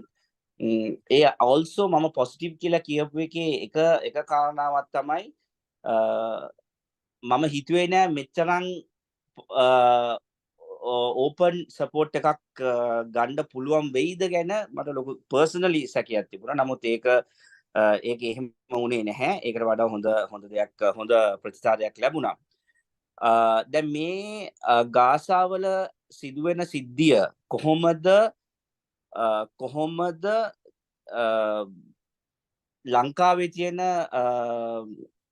ethnic relations වලට බලපාන ගැන බැලුවොත් මට දැනට තේරෙන විදිහට මට හැඟෙන විදිහට ඒක හොඳ positive development එකක් විය හැකි because අරගලය වගේම මෙම පැලස්තීන ප්‍රශ්නය සම්බන්ධයෙන් cross